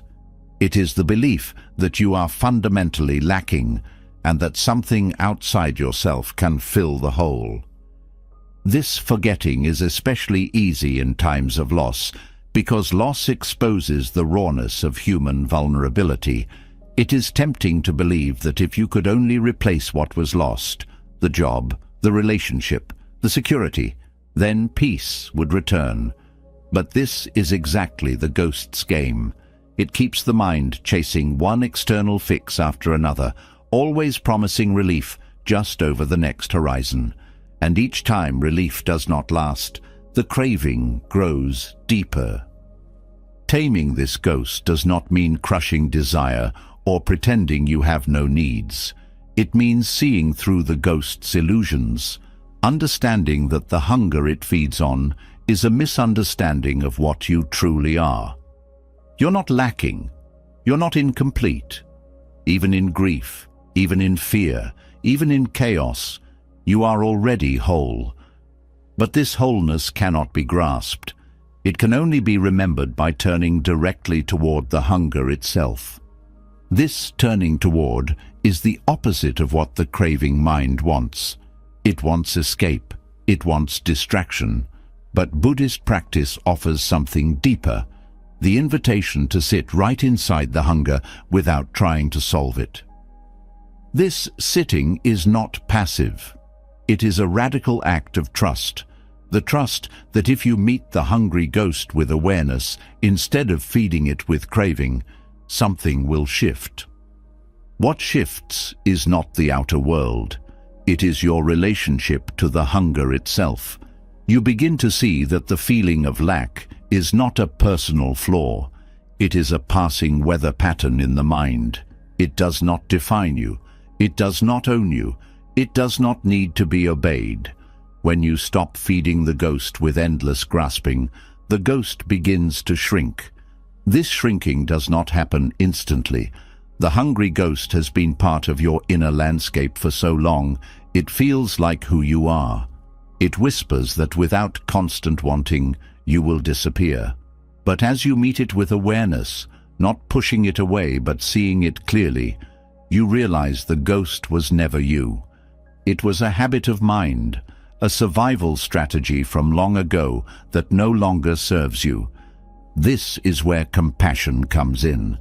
The hungry ghost is not evil. It is scared. It is the part of you that once believed you had to perform to be loved, achieve to be safe, and control everything to survive. That part of you is exhausted, and what it needs is not more feeding, but gentle recognition. You tell the ghost, "I see you. I know why you're afraid, but you are no longer in charge."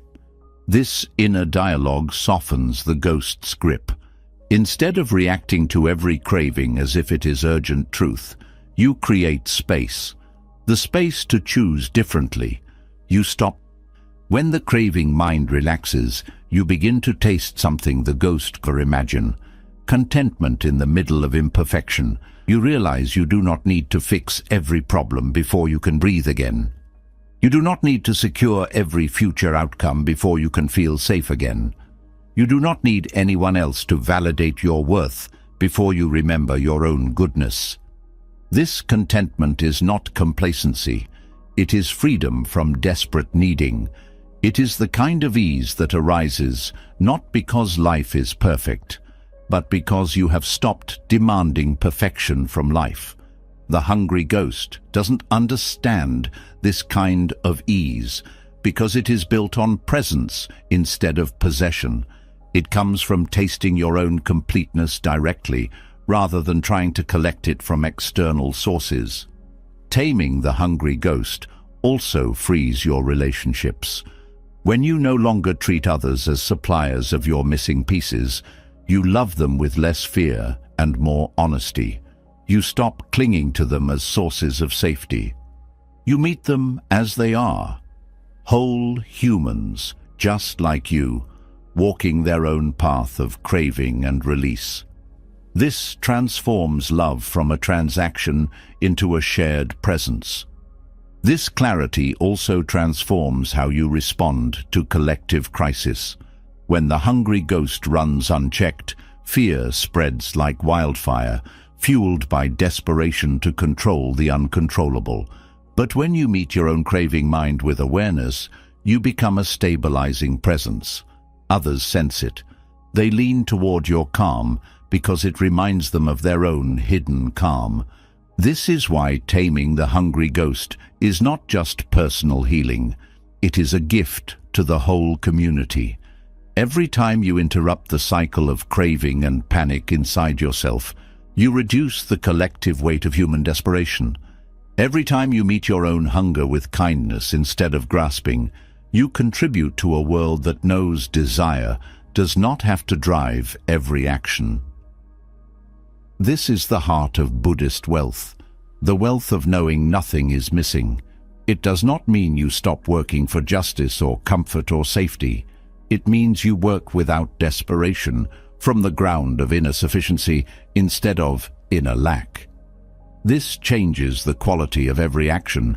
Action rooted in craving creates more suffering. Action rooted in contentment creates space for real solutions. This contentment is not a gift from outside. It is a remembering, the remembering that your true nature was never broken. The hungry ghost forgot this, and so it ran from life to life, meal to meal, craving to craving, always reaching and never receiving. But you are not the ghost. You are the awareness that can meet the ghost with love and set it free. This freedom is not mystical. It is available now, in the simple act of pausing before you chase the next craving. In that pause lives the whole path. The chance to meet yourself not as a starving seeker, but as a being who was always enough. When the hungry ghost releases its grip and craving no longer controls every thought, something unexpected rises to the surface. Underneath the hunger, there is something that was waiting all along, the raw energy of suffering itself, no longer hidden under distraction or disguised as craving, but fully present and fully alive. This energy is not the enemy. It holds the seeds of your deepest wisdom, but only if you know how to meet it with something greater than analysis or avoidance.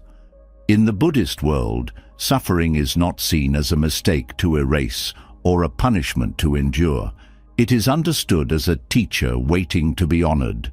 And one of the most ancient ways this honoring happens is through dharma, art, the practice of transforming suffering into expression, turning the raw material of heartbreak into something that illuminates truth for the one who creates and the one who witnesses. This is not art for decoration or entertainment. It is not about talent or performance. It is art as a spiritual offering, a bridge between the personal and the universal. In times of grief, fear, or despair, words often fail.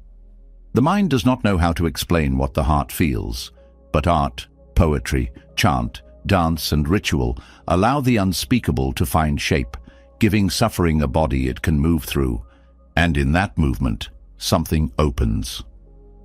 This practice stretches across Buddhist cultures, from the calligraphy of Zen monks in Japan, where each brushstroke is a meditation on impermanence, to the intricate sand mandalas of Tibetan monks, where beauty is created only to be destroyed, teaching the hands themselves that nothing can be held forever. These are not artistic hobbies. They are acts of direct teaching, where suffering is invited to reveal its truth, instead of being hidden or solved. In personal crises, the same possibility exists. When words fall short, the hands can speak. Writing a single line of truth, even if no one ever reads it, is an act of courage. Painting grief in color and form, without needing it to look beautiful, is a kind of prayer without words. Chanting a verse until sound itself carries the weight of sorrow out of the body is a form of healing no analysis can match. This is not self-expression for its own sake. It is expression as a way of discovering the dharma hidden inside pain. When suffering is only felt inside the mind, it can become vague, endless, and suffocating. But when suffering is given shape, it becomes something you can see, touch, and even bow to. The act of creation turns suffering into something you can have a relationship with, instead of something you are trapped inside. This process works because suffering itself is not solid. It feels overwhelming when it is avoided or suppressed. But when you welcome it into form, you see that it constantly changes. The sadness you write today will not be the sadness you write tomorrow. The anger that colors your painting now will shift into something softer by the time the brush leaves the paper. This is the teaching of impermanence, not as philosophy, but as experience. In collective crises, this becomes even more powerful. In times of war, oppression, and disaster, Buddhist cultures have often responded not only with prayer and meditation, but with communal acts of expressive healing. Entire temples were built not just as places to pray, but as expressions of collective grief and collective hope.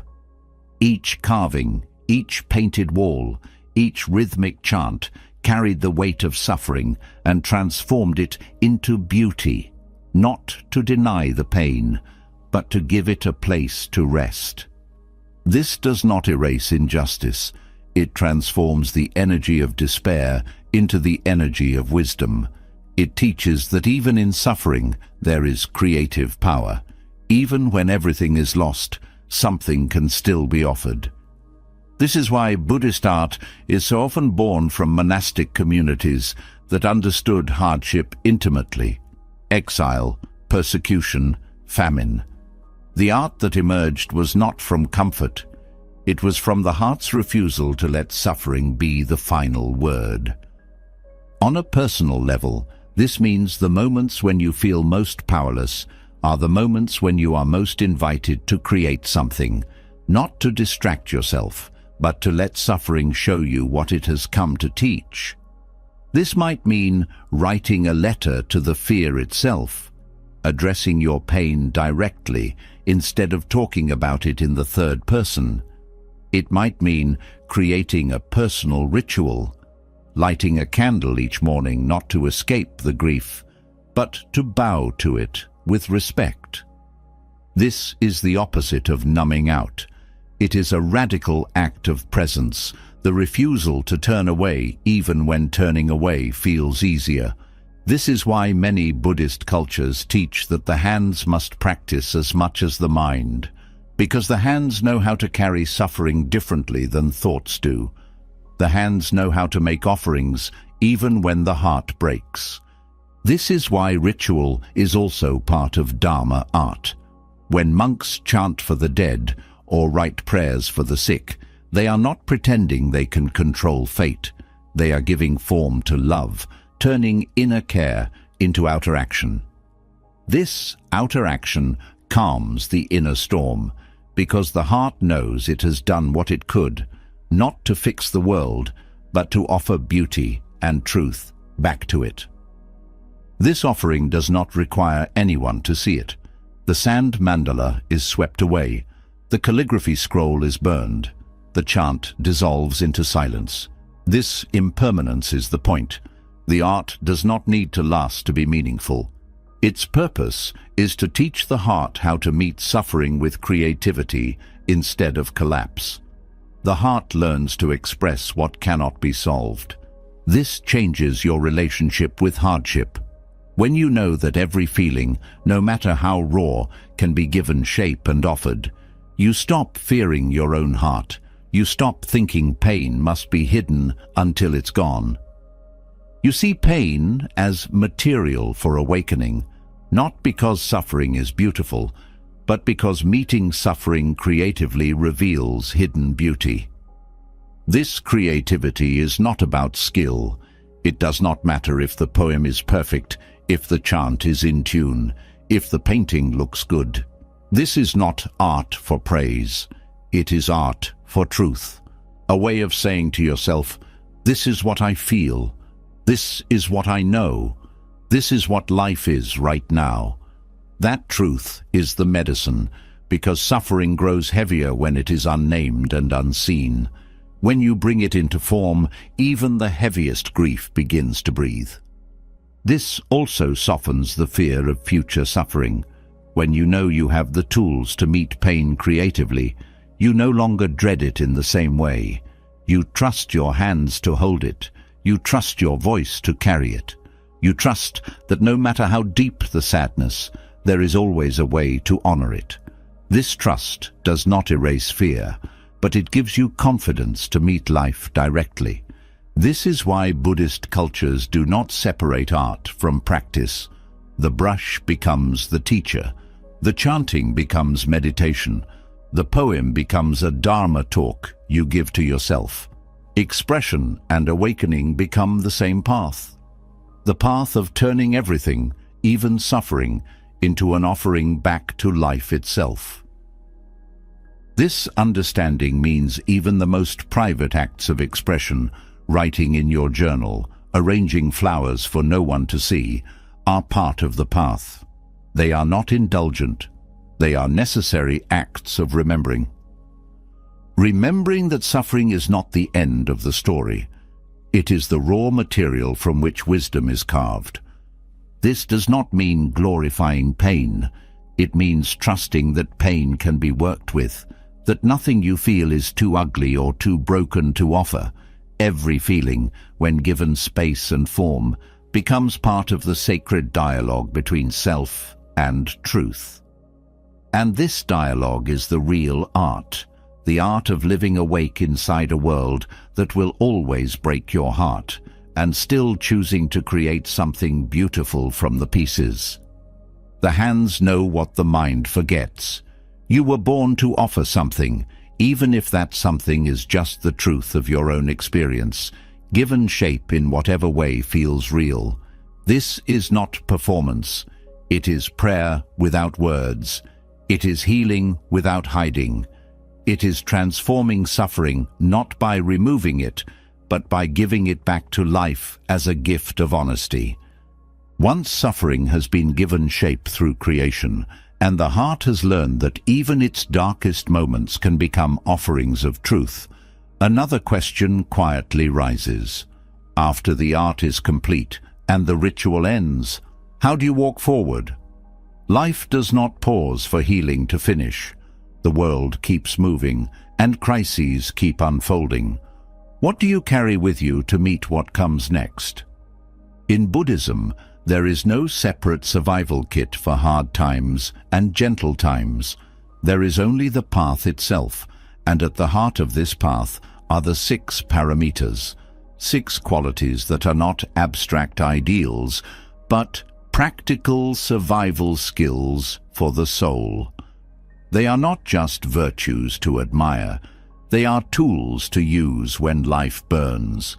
Each one becomes a kind of medicine for a different form of suffering, and together they form a complete way of being when the ground shakes beneath your feet. The first of these skills is generosity. Most people think of generosity as something you offer when you feel full and safe. But in Buddhist practice, generosity is a survival tool exactly when you feel most empty. When fear tells you to close your hands and guard what little you have, generosity opens the hand anyway. It breaks the spell of scarcity by showing you directly that you are never too poor to give. This is not limited to money. In times of personal crisis, the most powerful gift you can offer is presence itself, your attention, your care, your willingness to witness someone else's pain even while carrying your own.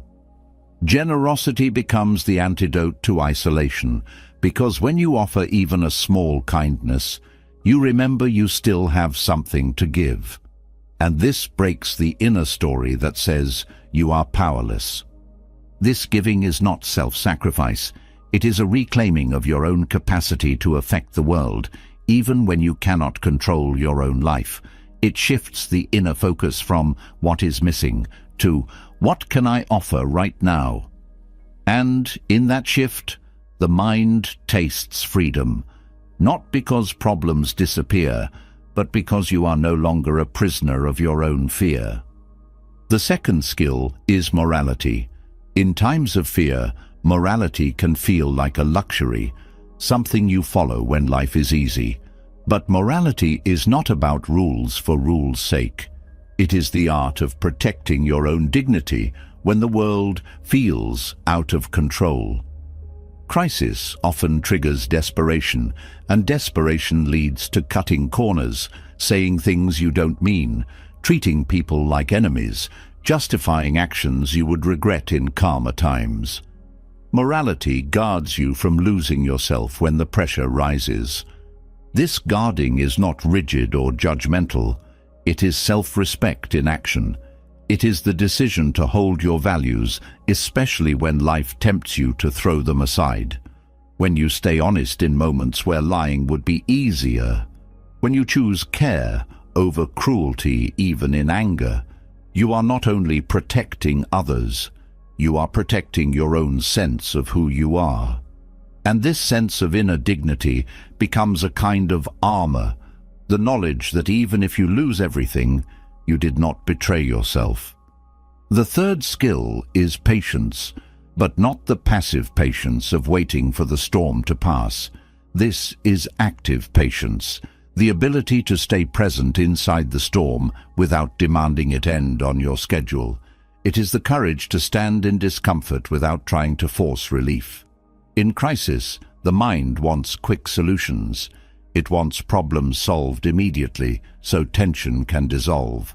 But many forms of suffering cannot be rushed. Patience is the strength to hold steady in that uncomfortable space between pain and resolution. It teaches the body how to breathe inside fear, how to sit beside grief without needing to fix it. This patience is not weakness. It is a quiet form of bravery, the bravery to trust that reality unfolds at its own pace, and that your job is not to force solutions, but to stay awake through every moment until clarity comes. This patience is not resignation. It is faith in the nature of impermanence, the deep knowing that no storm lasts forever, and that your ability to endure depends not on fighting time, but on meeting each moment exactly as it is. This creates an inner strength that is unshakable, because it is no longer dependent on life matching your preferences. The fourth survival skill is energy, or wholeheartedness. This is not about constant productivity. It is about showing up fully for whatever the moment asks, whether that is action or stillness. In personal crises, it is easy to swing between numbing out and exhausting yourself with frantic fixing. Neither of these is energy. Real energy is the willingness to engage with life directly, without shrinking back or running away. This energy is not always loud. Sometimes it is the quiet energy of refusing to abandon yourself in despair. Sometimes it is the fierce energy of taking action, even when action feels impossible. And sometimes it is the steady energy of returning to practice, even when the mind says practice will not help. This kind of energy does not come from force. It comes from devotion to staying awake, the understanding that every moment is an opportunity to deepen. The fifth skill is meditation, but not just formal sitting practice. Meditation as a survival skill means the ability to return to direct experience when the mind spins into stories. It means coming back to the body when thoughts become unbearable. It means learning to trust the bare reality of this breath more than the imagined disasters of the future. This returning is the antidote to panic, because panic lives in imagined time. Meditation anchors you in the only time suffering can actually be met, now. It trains the mind to see thoughts for what they are, not facts, but passing events, like weather. This ability to step back from thought creates choice, the choice to respond instead of react. In crisis, meditation becomes a refuge inside your own skin, the place you go not to escape, but to remember that awareness itself is unbroken, even when life is falling apart. It teaches you to trust presence itself, not as a trick to avoid pain, but as the only place where healing happens. The sixth and final skill is wisdom, but wisdom is not something you collect from books. It is the clarity born from seeing directly.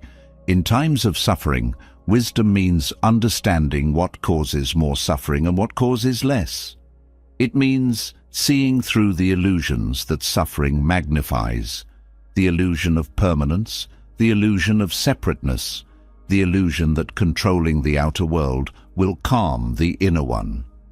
Wisdom is the knowing that arises when suffering itself becomes the teacher. It does not mean having all the answers. It means seeing clearly that craving, avoidance, and resistance feed suffering, while presence, compassion, and honesty dissolve it. This wisdom is not complicated. It is the wisdom that remembers to pause before speaking in anger. It is the wisdom that knows no feeling lasts forever. It is the wisdom that remembers, even in grief, you are not alone. When these 6 skills come together, they form a way of moving through the world that no crisis can destroy. Generosity keeps your heart open. Morality keeps your dignity intact. Patience keeps you grounded in the pace of reality. Energy keeps you engaged. Meditation keeps you present. Wisdom keeps you clear. Together, they become a compass that works even when the map is lost.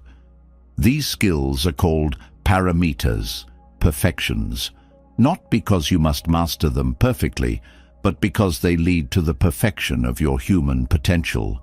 They show you that survival is not only about getting through, it is about using hardship itself to become someone who can carry suffering with wisdom and love, not only for yourself, but for everyone you touch.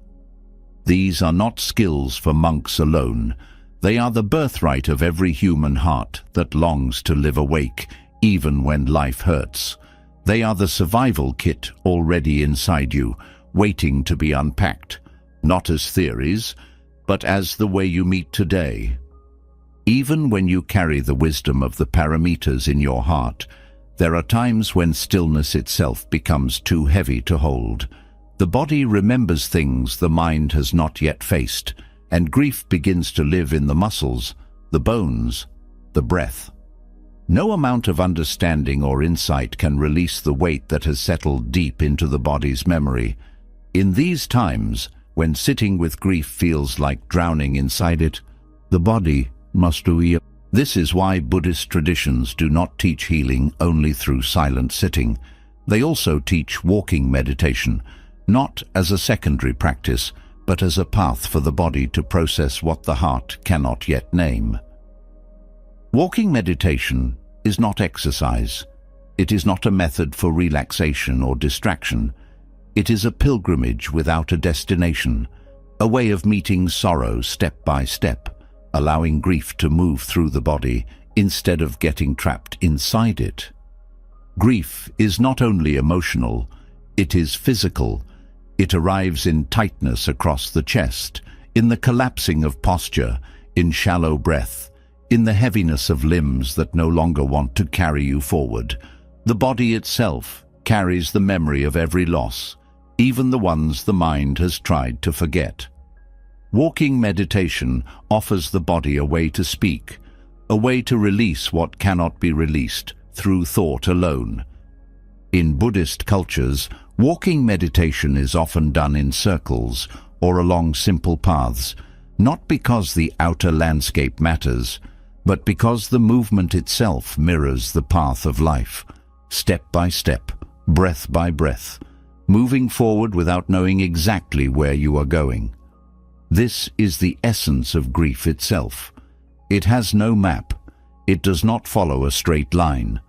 It comes and goes in waves, and walking meditation teaches the body how to move with those waves instead of resisting them. The act of placing one foot in front of the other with full attention begins to untangle the knots of frozen grief. When attention rests fully in the soles of the feet, the weight of the mind starts to drop down into the earth, giving sorrow somewhere to go instead of keeping it trapped behind the ribs. Every step becomes an offering, giving back to the earth the weight you have carried alone. In times of personal loss, the mind often tries to control grief by making stories. Stories about why it happened, what could have been different, who is to blame, or what the future will hold now. But these stories only add weight to the grief itself. Walking meditation shifts attention away from these mental spirals and brings it back to the bare experience of movement. This step, this breath, this contact with the earth. This does not erase grief. It allows grief to become fluid, to move through you instead of living inside you like a stone. It teaches you that movement itself is a kind of healing, not because you walk away from pain, but because you walk with it until it no longer needs to control you. This is why walking meditation is not a break from practice. It is the practice, especially in times of mourning, when stillness feels impossible. Walking meditation also grounds the body in reality, which grief often distorts. When the heart is broken, the mind becomes untethered. It forgets the body is still here, still alive, still breathing. Walking brings the mind back into the body, back into the simple fact of aliveness, even when aliveness feels painful. This return is not comfort in the usual sense. It is the comfort of truth itself, the truth that you are still here, still capable of taking one more step. In some Buddhist traditions, walking meditation during grief is practiced barefoot whenever possible. This is not a ritual for its own sake. It is a direct teaching. The earth itself becomes the witness to your sorrow. The feet become the place where grief meets the ground. Each step becomes a gesture of letting go, not of the memory, but of the need to hold grief entirely alone. This physical release also allows other emotions to rise, emotions that grief often hides: guilt, anger, fear, even moments of unexpected joy. The steady rhythm of walking creates a container large enough for all of it, so nothing needs to be repressed or performed. This honesty is the medicine, because grief does not need to be solved.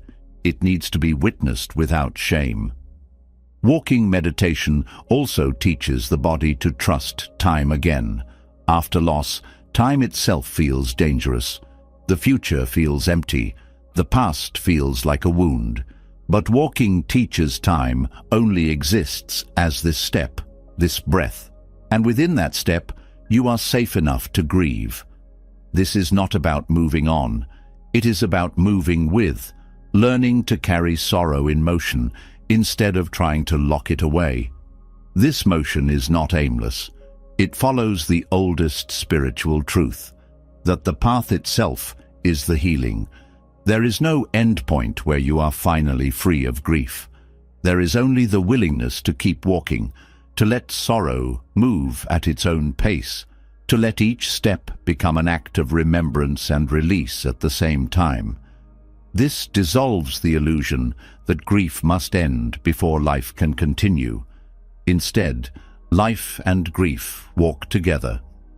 In some monasteries, walking meditation is done silently in community, each person carrying their own inner weight, but walking side by side. This silent companionship reminds the body that grief is not a private burden. Even when no words are spoken, the simple fact of moving together softens isolation. This is why walking meditation can also be offered in remembrance ceremonies, where communities walk not to escape sorrow, but to honor it together. On a personal level, walking meditation also becomes a ritual of return. After loss, it is tempting to shut down, to retreat from life itself. Walking practice becomes a way of gently returning to the world, not all at once, but step by step. Each step says, I am still here. I am still capable of movement. I am still part of life. This is the quietest form of courage, the courage to show up again, even with a broken heart. This return also teaches the body to trust itself again. After trauma, the body often feels like the enemy, a place where pain lives, a reminder of what has been lost. Walking meditation restores the sense that the body is also a refuge, a place that can hold sorrow without collapsing. This trust does not come from forcing positivity. It comes from feeling the ground under your feet over and over until the body remembers it belongs to the earth. This belonging is the final gift of walking meditation.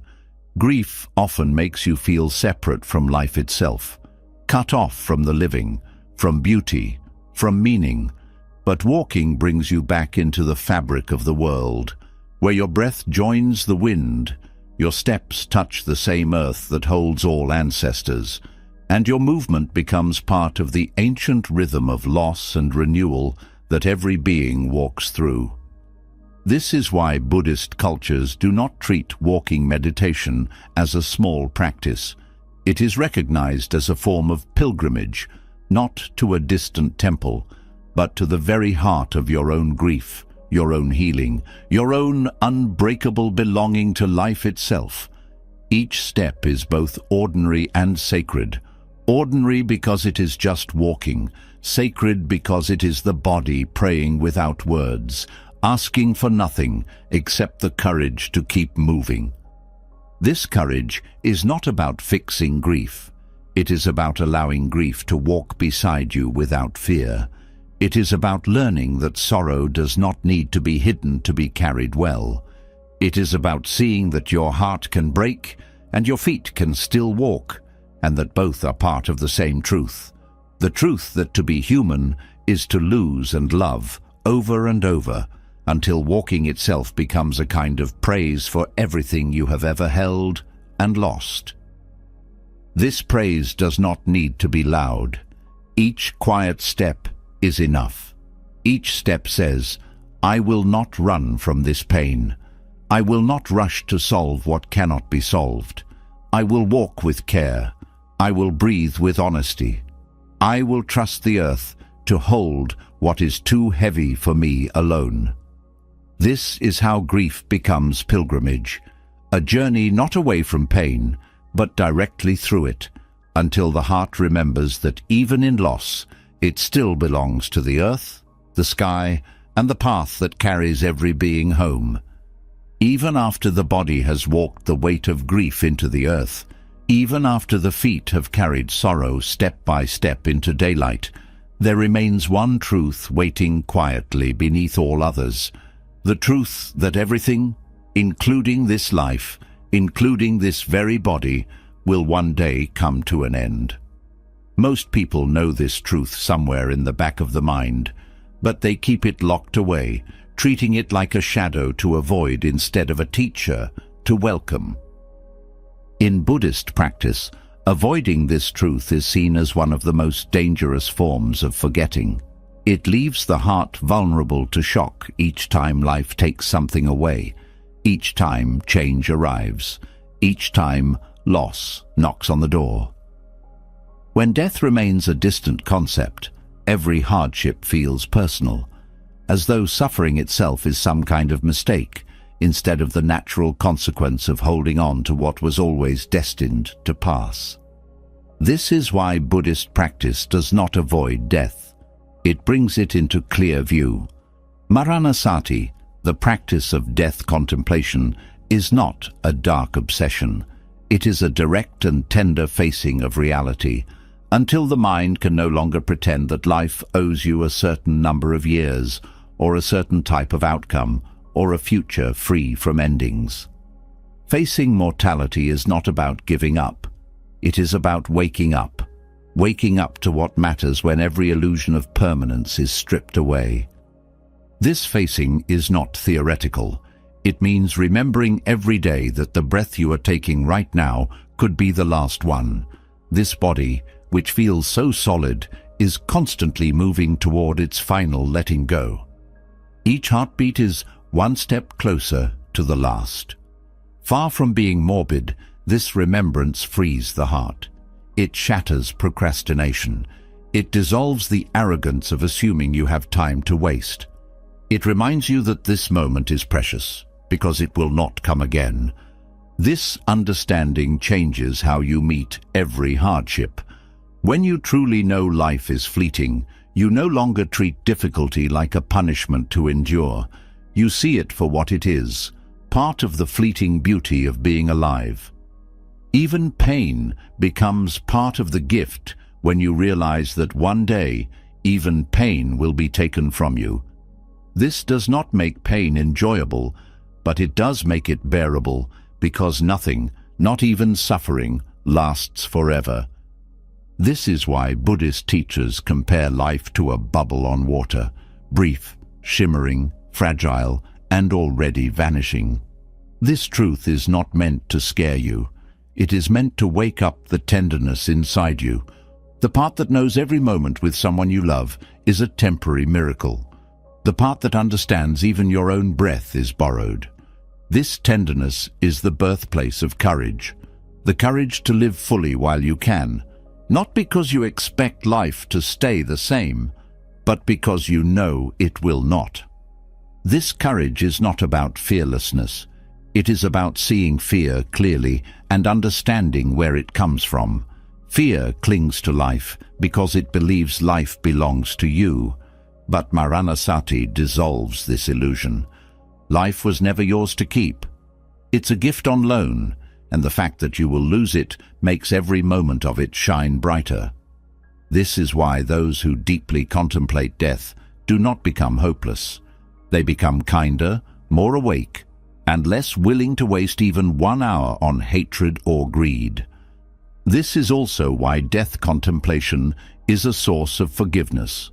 When you remember that both you and everyone who ever hurt you will die, the urgency to cling to blame begins to weaken. You see that no one, no matter how powerful, escapes mortality. This includes your enemies, your loved ones, and yourself. Knowing this, what grudge could ever be more important than the fragile truth of time itself?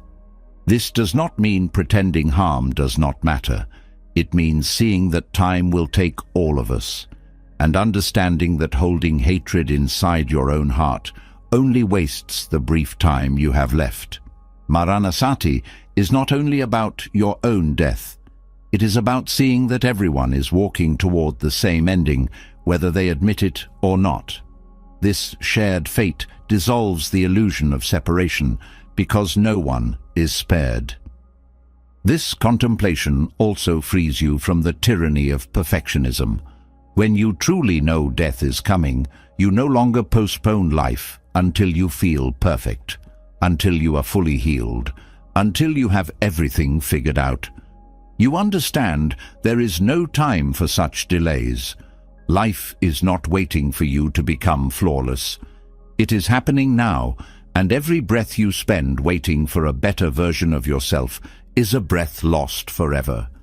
This honesty also frees you from false priorities.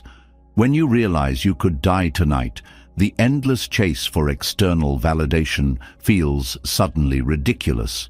The craving for status, for applause, for the approval of people who will also die. It all collapses under the weight of reality. What matters when death is real is how you live today. Not in some grand heroic way, but in the small choices. Whether you spoke kindly, whether you softened in love, whether you were awake for the life you were given.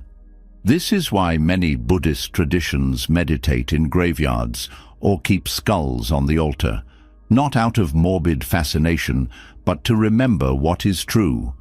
The body you decorate, protect, and praise will one day return to the earth. Knowing this is not meant to create despair. It is meant to break the trance of forgetting, so that you do not spend your limited time chasing illusions. This remembrance also dissolves spiritual pride. No matter how wise you become, no matter how much you understand, your body will die just like every other body. This humbles the mind. It reminds you that spiritual practice is not a way to escape mortality. It is a way to meet mortality without fear, to face your own vanishing with the same tenderness you would offer someone you love. This is why death contemplation is a practice of love, not of fear. It teaches you to love life fiercely because it is brief. It teaches you to love others fully because they are also temporary. It teaches you to love yourself without condition because there is no time to waste. And this love, born directly from the truth of impermanence, becomes the courage that carries you through every difficulty. This courage is not the absence of fear. It is the refusal to let fear shrink your life. When you know death is coming, you no longer wait for the perfect time to love, to forgive, to create, to speak your truth. You understand this breath is your only guarantee, and that makes you brave enough to live fully now, not because you know what comes next, but because you know this moment is already enough. This courage also transforms how you meet aging and illness.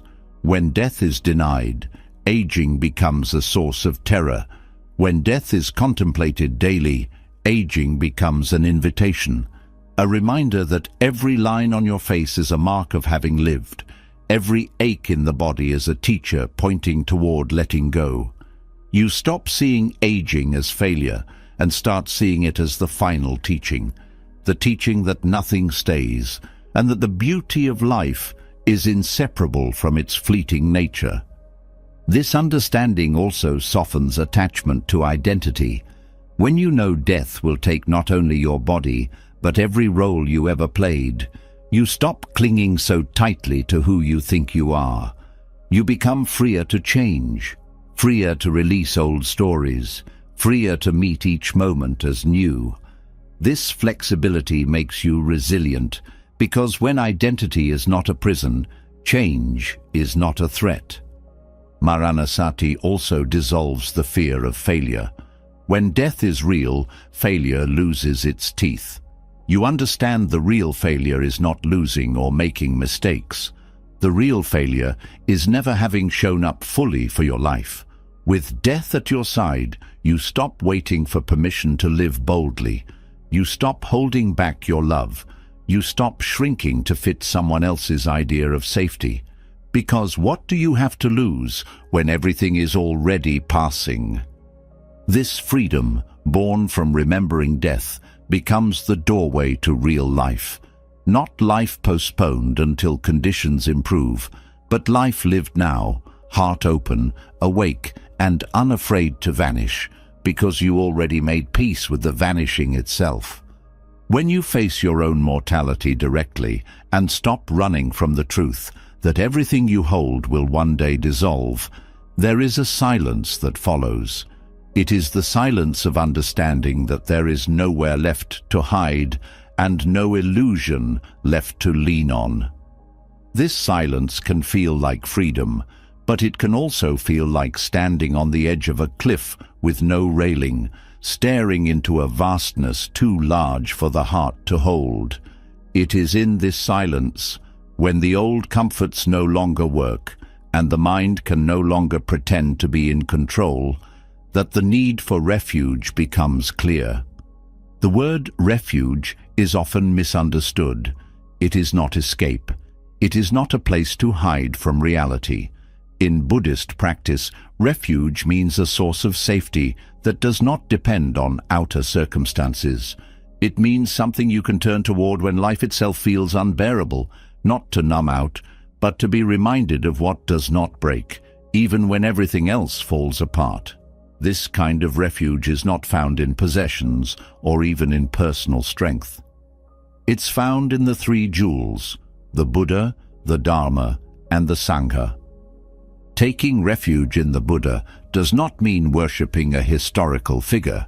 It means remembering that awakening is possible, even in this life, even for you. It means turning toward the example of someone who walked through confusion, loss, and fear, and still found clarity. This reminder is not meant to inspire blind faith. It is meant to reawaken your own capacity to wake up, because the refuge is not only in the historical Buddha, but also in your own Buddha nature, the part of you that has always been awake, even beneath all the fear.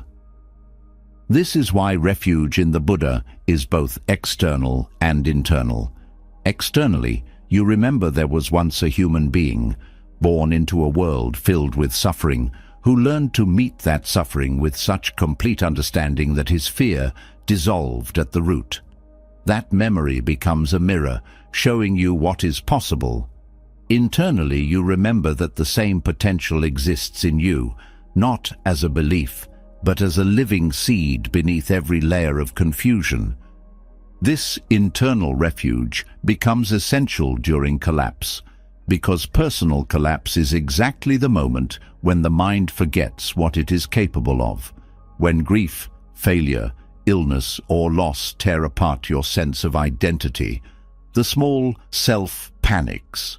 It tries to rebuild itself quickly, grabbing onto any role, story, or label that feels familiar. But refuge in the Buddha invites you to pause instead of rebuilding, to sit in the ruins and remember that who you are is not your story, but your capacity to see clearly, even when the story is shattered. This capacity is not personal achievement. It is part of the nature of being human, even if you have forgotten it for decades, even if you have never tasted it directly before. The possibility of awakening has always been yours. Refuge in the Buddha is the faith in that possibility, the trust that no matter how far you have fallen, there is still a way to meet life with clarity and compassion. This trust is not blind optimism. It is the lived memory passed down through generations of those who also fell and also stood up again. Refuge in the Dharma is turning toward the teachings, not as abstract philosophy, but as practical guidance for this exact moment. The Dharma does not offer magical solutions. It offers a map for navigating collapse without losing your mind to despair. When the ground falls out from under you, the Dharma does not promise to rebuild it. It teaches you how to stand in midair, how to meet groundlessness itself with curiosity instead of fear. This teaching begins with understanding that collapse is not proof that you failed. It is proof that reality is working exactly as it always has. Everything that rises must fall. Every identity, every role, every sense of self you build will eventually dissolve, not because life is cruel, but because impermanence is the nature of all conditioned things. This is not punishment. It is the truth the Dharma has always pointed toward, the truth that nothing stable can be found in anything that can be lost. This truth is not meant to make you numb. It is meant to wake you up to the freedom hidden inside collapse, the freedom to finally see that your peace does not depend on rebuilding the old life, because your peace was never in the outer form. It was always in the clarity that can meet each moment directly, without clinging to what came before. The Dharma is the map back to this clarity. It does not erase pain, but it shows you how to suffer wisely, how to suffer in a way that leads to understanding instead of bitterness. The Dharma also protects you from the mind's tricks. During collapse, the mind creates endless stories, stories of blame, shame, and hopelessness. The Dharma interrupts these stories with direct reminders. Reminders that suffering is not personal, that craving for control feeds suffering, that presence dissolves fear. These reminders are not empty slogans. They are lifelines, ways to anchor yourself in reality when the mind tries to drown itself in fiction. Refuge in the Sangha means turning toward the community, not as a social club, but as a circle of shared courage. In personal collapse, isolation is dangerous. The mind believes its suffering is unique, its failures unforgivable, its fears unspeakable. But when you sit in the presence of others who also know suffering, who also know fear, who also have faced the shattering of identity, isolation cracks open. You remember that collapse is not exile. It is a doorway into the shared human condition. This is why the Sangha is a jewel. It is a refuge in shared humanity, a place where you no longer have to pretend to be fine, because everyone understands the truth you are carrying. In this space, the burden lightens. Not because others fix your pain, but because being seen in your rawness dissolves the illusion that you were ever alone. Sangha also keeps you honest. When collapse tempts you to numb out, to turn away from practice, to disappear into old habits, the presence of others who are still walking the path reminds you that you do not have to vanish. Their steadiness becomes your reminder that even now there is still a path beneath your feet, even if you cannot see it yet. This is why refuge in the Sangha is a form of protection, not from pain, but from the mind's tendency to isolate itself in pain. When you are surrounded by others who also sit with grief, who also bow to impermanence, who also return to the dharma when life falls apart, your own strength is remembered through theirs. This is not dependency. It is the strength of being part of something larger than yourself. Taken together, the three jewels become a complete safety net, not a net that catches you so you never fall, but a net that catches you when you do. The Buddha reminds you that awakening is possible even now. The Dharma reminds you that there is a way to meet suffering wisely, even now. The Sangha reminds you that you do not have to meet this alone. This is why taking refuge is not a ceremonial moment. It is a daily act. Every time you remember the Buddha's courage, every time you return to the teachings, every time you lean into the presence of others on the path, you're taking refuge again. And each time you take refuge, you remember that no matter how deep the collapse, the ground of awakening is still beneath your feet. This is the secret strength of Buddhist practice. It does not promise you will never break. It promises that even when you break, you can fall into refuge instead of falling into despair. The refuge was always there. It was waiting, beneath every illusion of control, beneath every belief that you had to do this alone. To take refuge is to finally allow yourself to be held by the very path that countless beings have walked before you. Beings who also lost everything, who also doubted, who also despaired, and who also found that awakening can rise even from ruins. This is why refuge is called a jewel, not because it sparkles, but because it is precious beyond measure, the treasure that cannot be taken by time, by loss, or even by death. The refuge is already here. You only have to remember where to look. Even after you have turned toward the Buddha's example, the Dharma's guidance, and the Sangha's support, there is one place where suffering still hides like a splinter lodged deep beneath the skin. It hides inside the story of who you think you are, the image you built piece by piece across your life, the fragile sense of self you have spent years protecting. No amount of external refuge can fully reach this place until you are willing to question the story itself. There is a quiet violence in the way identity holds on, especially during times of loss. When life breaks apart, the mind rushes to defend the image it holds of itself. It says, "I am the one who was always strong. I am the one who built this family. I am the one who never fails." When reality threatens those stories, the mind feels attacked, not just by life's events, but by the possibility that the story itself might not survive. This is why some of the deepest pain during hardship is not physical or even emotional. It is the fear that who you thought you were is dying. This fear is rarely spoken out loud because it feels so personal, but in Buddhist understanding it is not personal at all. It is the natural consequence of mistaking a fragile story for your true self.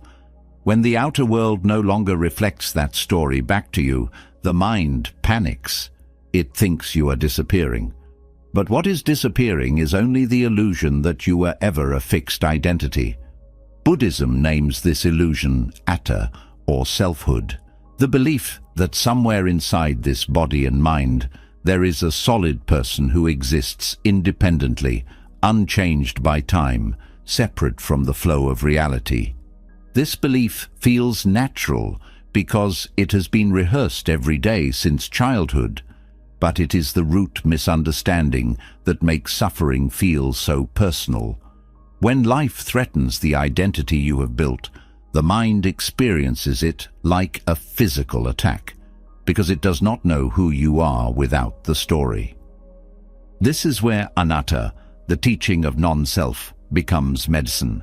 Anatta does not mean you do not exist.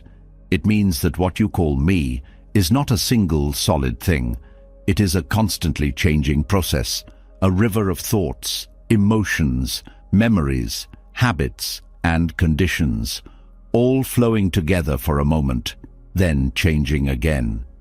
The suffering of identity collapse happens because the mind tries to freeze the river, to hold on to one shape, one role, one definition of self, and declare, "This is me forever." But the river does not obey. Life keeps moving, and the moment reality contradicts the story you told about yourself, suffering explodes. Not because life is cruel, but because clinging to a fixed identity in a changing world always creates tension. The tighter the grip, the sharper the pain when reality shifts. This is why letting go of identity is not loss, it is relief. It is stepping out of the prison cell you built for yourself and discovering that you were never meant to fit inside a single story. This letting go does not mean abandoning responsibility or ignoring your history. It means seeing clearly that no story can contain the fullness of what you are. Even the truest story is only a snapshot, and clinging to it blocks you from meeting reality as it is now. This is why identity loss, painful as it feels, is also an opportunity. It is a forced invitation to stop defending a fragile image and start discovering what you are beneath all images. This discovery is not philosophical, it is direct experience. Each time you sit in silence and watch thoughts arise and pass, you see it. Each thought claims to be you. This is my opinion, my fear, my desire. But none of them stay. They appear, perform for a moment, and dissolve. If you were any one of those thoughts, your existence would end when the thought ended. But something remains. The simple awareness that knows each thought comes and goes. This awareness has no story. It does not need one. It is the part of you that does not break when life breaks. This is why the teaching on non-self is not cold philosophy. It is radical kindness. Kindness to yourself, because it releases you from defending what does not need defending. It lets you become fluid instead of brittle. So change no longer feels like personal failure, but part of the natural flow of being alive. This kindness extends to others too, because when you understand your own identity is not fixed, you stop demanding others stay the same.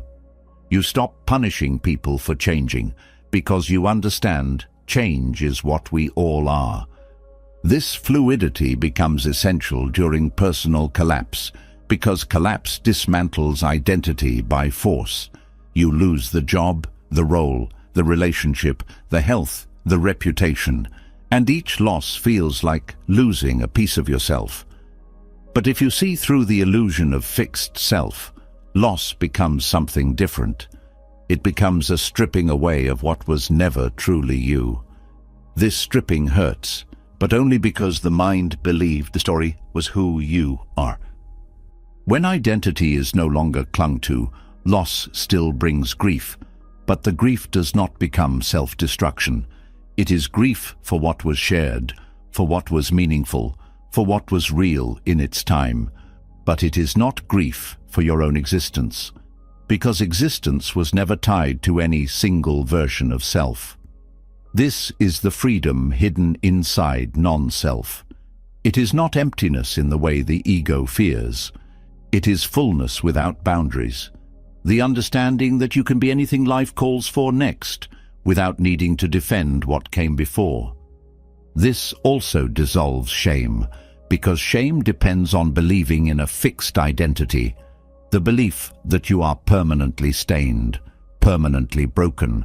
When identity is seen as a flowing process, there is no permanent self to be ruined. There are actions that cause harm. There are consequences that must be faced, but none of them become the final definition of who you are. This frees you to meet your own mistakes with honesty instead of self-hatred, because you are not protecting an image. You are simply learning, moment by moment. This radical non-clinging also transforms how you respond to praise and blame. When praise arrives, the clinging mind wants to add it to the identity. Now I am the successful one, the wise one, the strong one. When blame arrives, the same mind wants to either defend itself or collapse in shame. But when identity is not clung to, praise and blame become weather, passing conditions that do not define the sky itself. You still feel them, but they no longer decide your worth. This freedom is not numbness, it is flexibility. It means you can meet life as it is, without needing to constantly protect or rebuild an identity. This flexibility is strength, because it allows you to bend without breaking, to move without losing yourself, because there is no rigid self to lose. This is why in Buddhist practice, softness is power, the softness of meeting reality directly without demanding it protect your sarina. This also dissolves the fear of being misunderstood, because when identity is no longer a performance, other people's opinions lose their grip. Their praise no longer inflates you. Their judgment no longer crushes you. You become free to be seen as you are, without editing yourself to fit an image. This is not recklessness. It is honesty, the honesty of no longer living inside a costume. This honesty also allows for real growth, because when identity is clung to, growth feels like threat. The mind wants to defend what it already knows, but when identity is fluid, growth becomes natural. Each experience reshapes you, and instead of resisting, you allow the reshaping. This is what it means to be alive fully, not clinging to who you were, not demanding certainty about who you will be, but showing up as you are now, with nothing to hide and nothing to prove. This showing up becomes a refuge itself, because when you no longer need life to match a story, life itself becomes enough. There is nothing to defend and nothing to chase. You are already whole, not because you are perfect, but because you stopped believing you needed to be any particular version of yourself. This is the peace hidden inside non-self, not the peace of having no problems, but the peace of no longer making problems out of change. What you are is this moment's unfolding, not the story you built to explain yourself. When you let go of the story, you discover freedom was always here, hiding beneath the clinging mind, waiting to be remembered, waiting to breathe you back into life without fear. When identity loses its grip and the need to defend a fixed version of yourself begins to fall away, there is a strange silence that often follows. Without the weight of constantly protecting who you thought you were, a new kind of spaciousness opens. But within that space, something unsettling can rise. Doubt appears, not just about who you are, but about the path itself. When life shakes your foundations, even your faith in practice can feel unstable. What once felt clear can suddenly feel empty of meaning, and the methods you trusted may feel lifeless in your hands. This is not failure. This is part of the path itself. Every spiritual journey passes through these dry and uncertain places, where the clarity that once felt unshakable fades into fog. Even faith itself becomes something you question, not because you did something wrong, but because doubt is woven into the fabric of awakening. To see this clearly is the first antidote to despair, because when you understand that doubt is not personal, you no longer have to fight it like an enemy. You can meet it like a teacher. In Buddhist practice, doubt is called vicikiccha, and it is considered one of the 5 hindrances, mental states that cloud clarity and block direct seeing. But unlike the other hindrances, doubt carries a unique sting because it does not just question the moment. It questions the path itself. It whispers that practice might be pointless, that the teachers were wrong, that everything you trusted might have been a waste of time. This kind of doubt hurts more than ordinary confusion because it touches the core of what gave you strength. When faith falters, you are not just losing confidence in a method, you are losing the sense that your life has direction. This is why spiritual doubt feels so heavy during crisis. It is not simply that life becomes difficult, it is that the inner compass stops working. You cannot locate your own North Star. Even meditation, which once felt like home, can feel hollow. Even teachings that once opened your heart can sound like empty words. This dryness is not a sign of failure.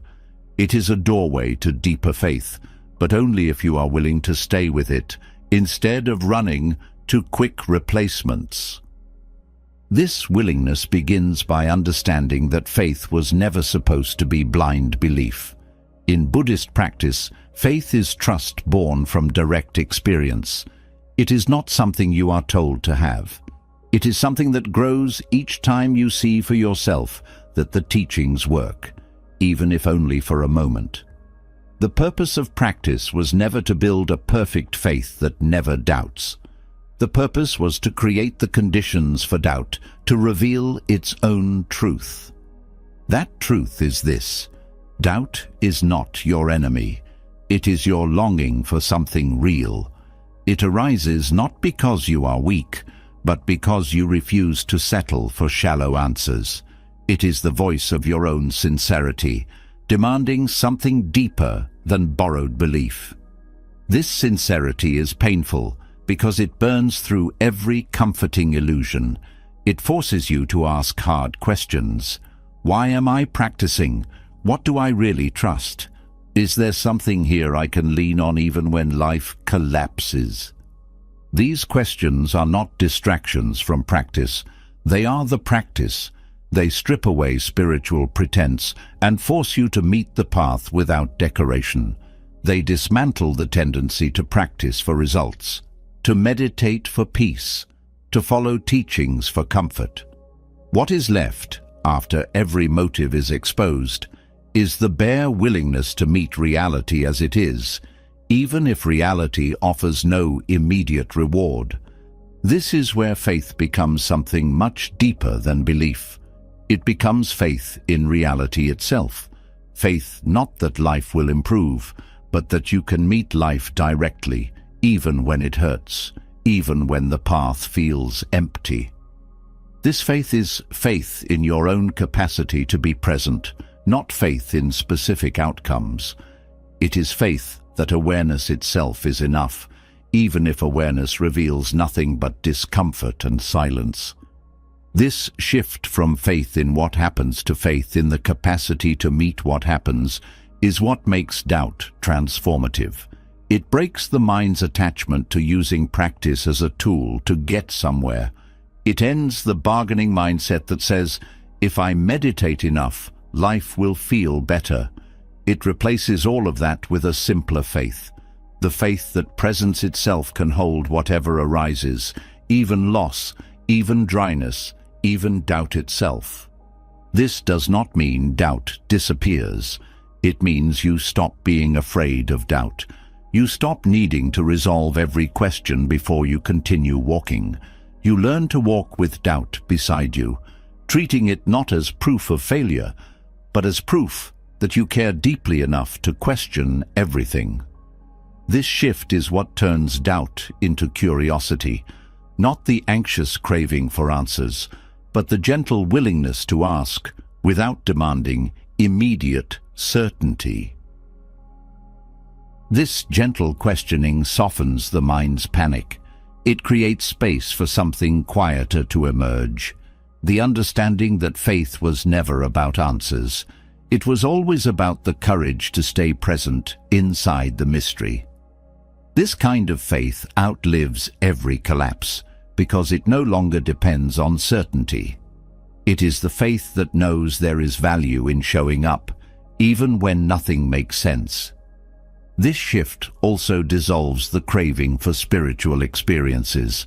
When faith is confused with excitement, with feeling inspired, with peak moments of bliss, it becomes fragile. The moment those feelings fade, doubt rushes in to declare the path dead. But mature faith understands that real practice is not exciting most of the time. It is ordinary. It is the faithfulness of showing up for your life, moment after moment, breath after breath, without needing fireworks. This kind of faith is humble. It does not need to prove anything. It does not need to argue with doubt or convert others to its view. It simply trusts the process of being awake, even when awakening feels like confusion, even when clarity disappears for months or years. It knows that presence itself is the point, not special states, not perfect understanding, just being fully alive to this breath. This humility also protects you from spiritual pride, because spiritual pride depends on comparing your experience to others. It feeds off the belief that real practice always feels profound. But mature faith knows that the most transformative moments often feel empty. It knows that doubt itself is part of the cleansing fire, burning away every layer of pretense until only what is real remains. This faith is quiet strength, not the strength of feeling invincible, but the strength of being willing to not know. It is the strength to walk with uncertainty, to stay open when every part of the mind wants to close. This strength does not come from outside. It arises directly from meeting doubt without running away, from seeing that doubt does not need to be solved, only understood. This understanding also frees you from comparing your path to others. When doubt arises, it is tempting to assume others have something you lack, more faith, more clarity, more certainty. But real practice teaches that every sincere practitioner meets doubt. The only difference is whether they see doubt as a failure or as part of the journey. The ones who keep walking are not the ones who never doubted. They are the ones who learned how to doubt well. Doubting well means not hiding from questions, but also not demanding they be answered right away. It means keeping the heart open, even when the mind is full of uncertainty. It means continuing to practice, not because you know it will work, but because something in you remembers that presence itself is valuable, even when no reward comes. This is why the Buddha never asked for blind belief. He asked for direct seeing, and direct seeing requires walking through doubt with eyes wide open, not rejecting it, not dramatizing it, just meeting it as one more aspect of reality. This direct meeting is what makes faith resilient, because it is no longer a fragile belief. It becomes a trust born from seeing that even doubt itself can be held with compassion. When faith falters, what remains is the choice to stay present anyway. That choice is faith, not faith in answers, not faith in outcomes, but faith in the power of awareness itself, even when awareness meets nothing but silence. This is how doubt becomes the gate to unshakable trust. The trust that awareness, even when it holds doubt, is already enough. After walking through every teaching, every piece of ancient wisdom, and every tool that Buddhism offers for difficult times, one truth becomes impossible to ignore. Strength was never about avoiding suffering. It was always about how you meet it. This path does not promise to erase hardship, and it never offered shortcuts to happiness. Instead, it opens the door to something deeper, the ability to stand fully awake inside your own life, even when it trembles beneath your feet. From emptiness that dissolves attachments to karma that teaches you to stop fighting the storm, from the courage of the bodhisattva path to the practical map of the Four Noble Truths, from meditative endurance that anchors the mind to the wisdom of walking grief itself into the earth. These teachings are not decorations for peaceful times. They are survival skills for the heart, designed for moments like these, moments when life breaks open and leaves you with nothing to hold on to but your own awareness. And even then, Buddhism reminds you that you are not alone. Refuge in the Three Jewels stands beneath every collapse. The paramitas become tools you can grip when you forget your own strength. Non-clinging frees you from the weight of false identity.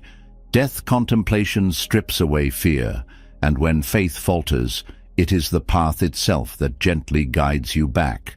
Every practice, every teaching, every reminder points to the same truth. You are stronger than you think, not because you can control life, but because you can meet it fully as it is. So now it's your turn. What teaching spoke to your heart the most? Which lesson feels like the one you needed right now? Leave a comment below and share your voice, because wisdom grows deeper when it's held together, and your story could be exactly what someone else needs to read today. And if you want to keep walking this path together, make sure you subscribe and turn on notifications, because this journey of inner strength is just getting started. And the next teaching might be the one that changes everything for you.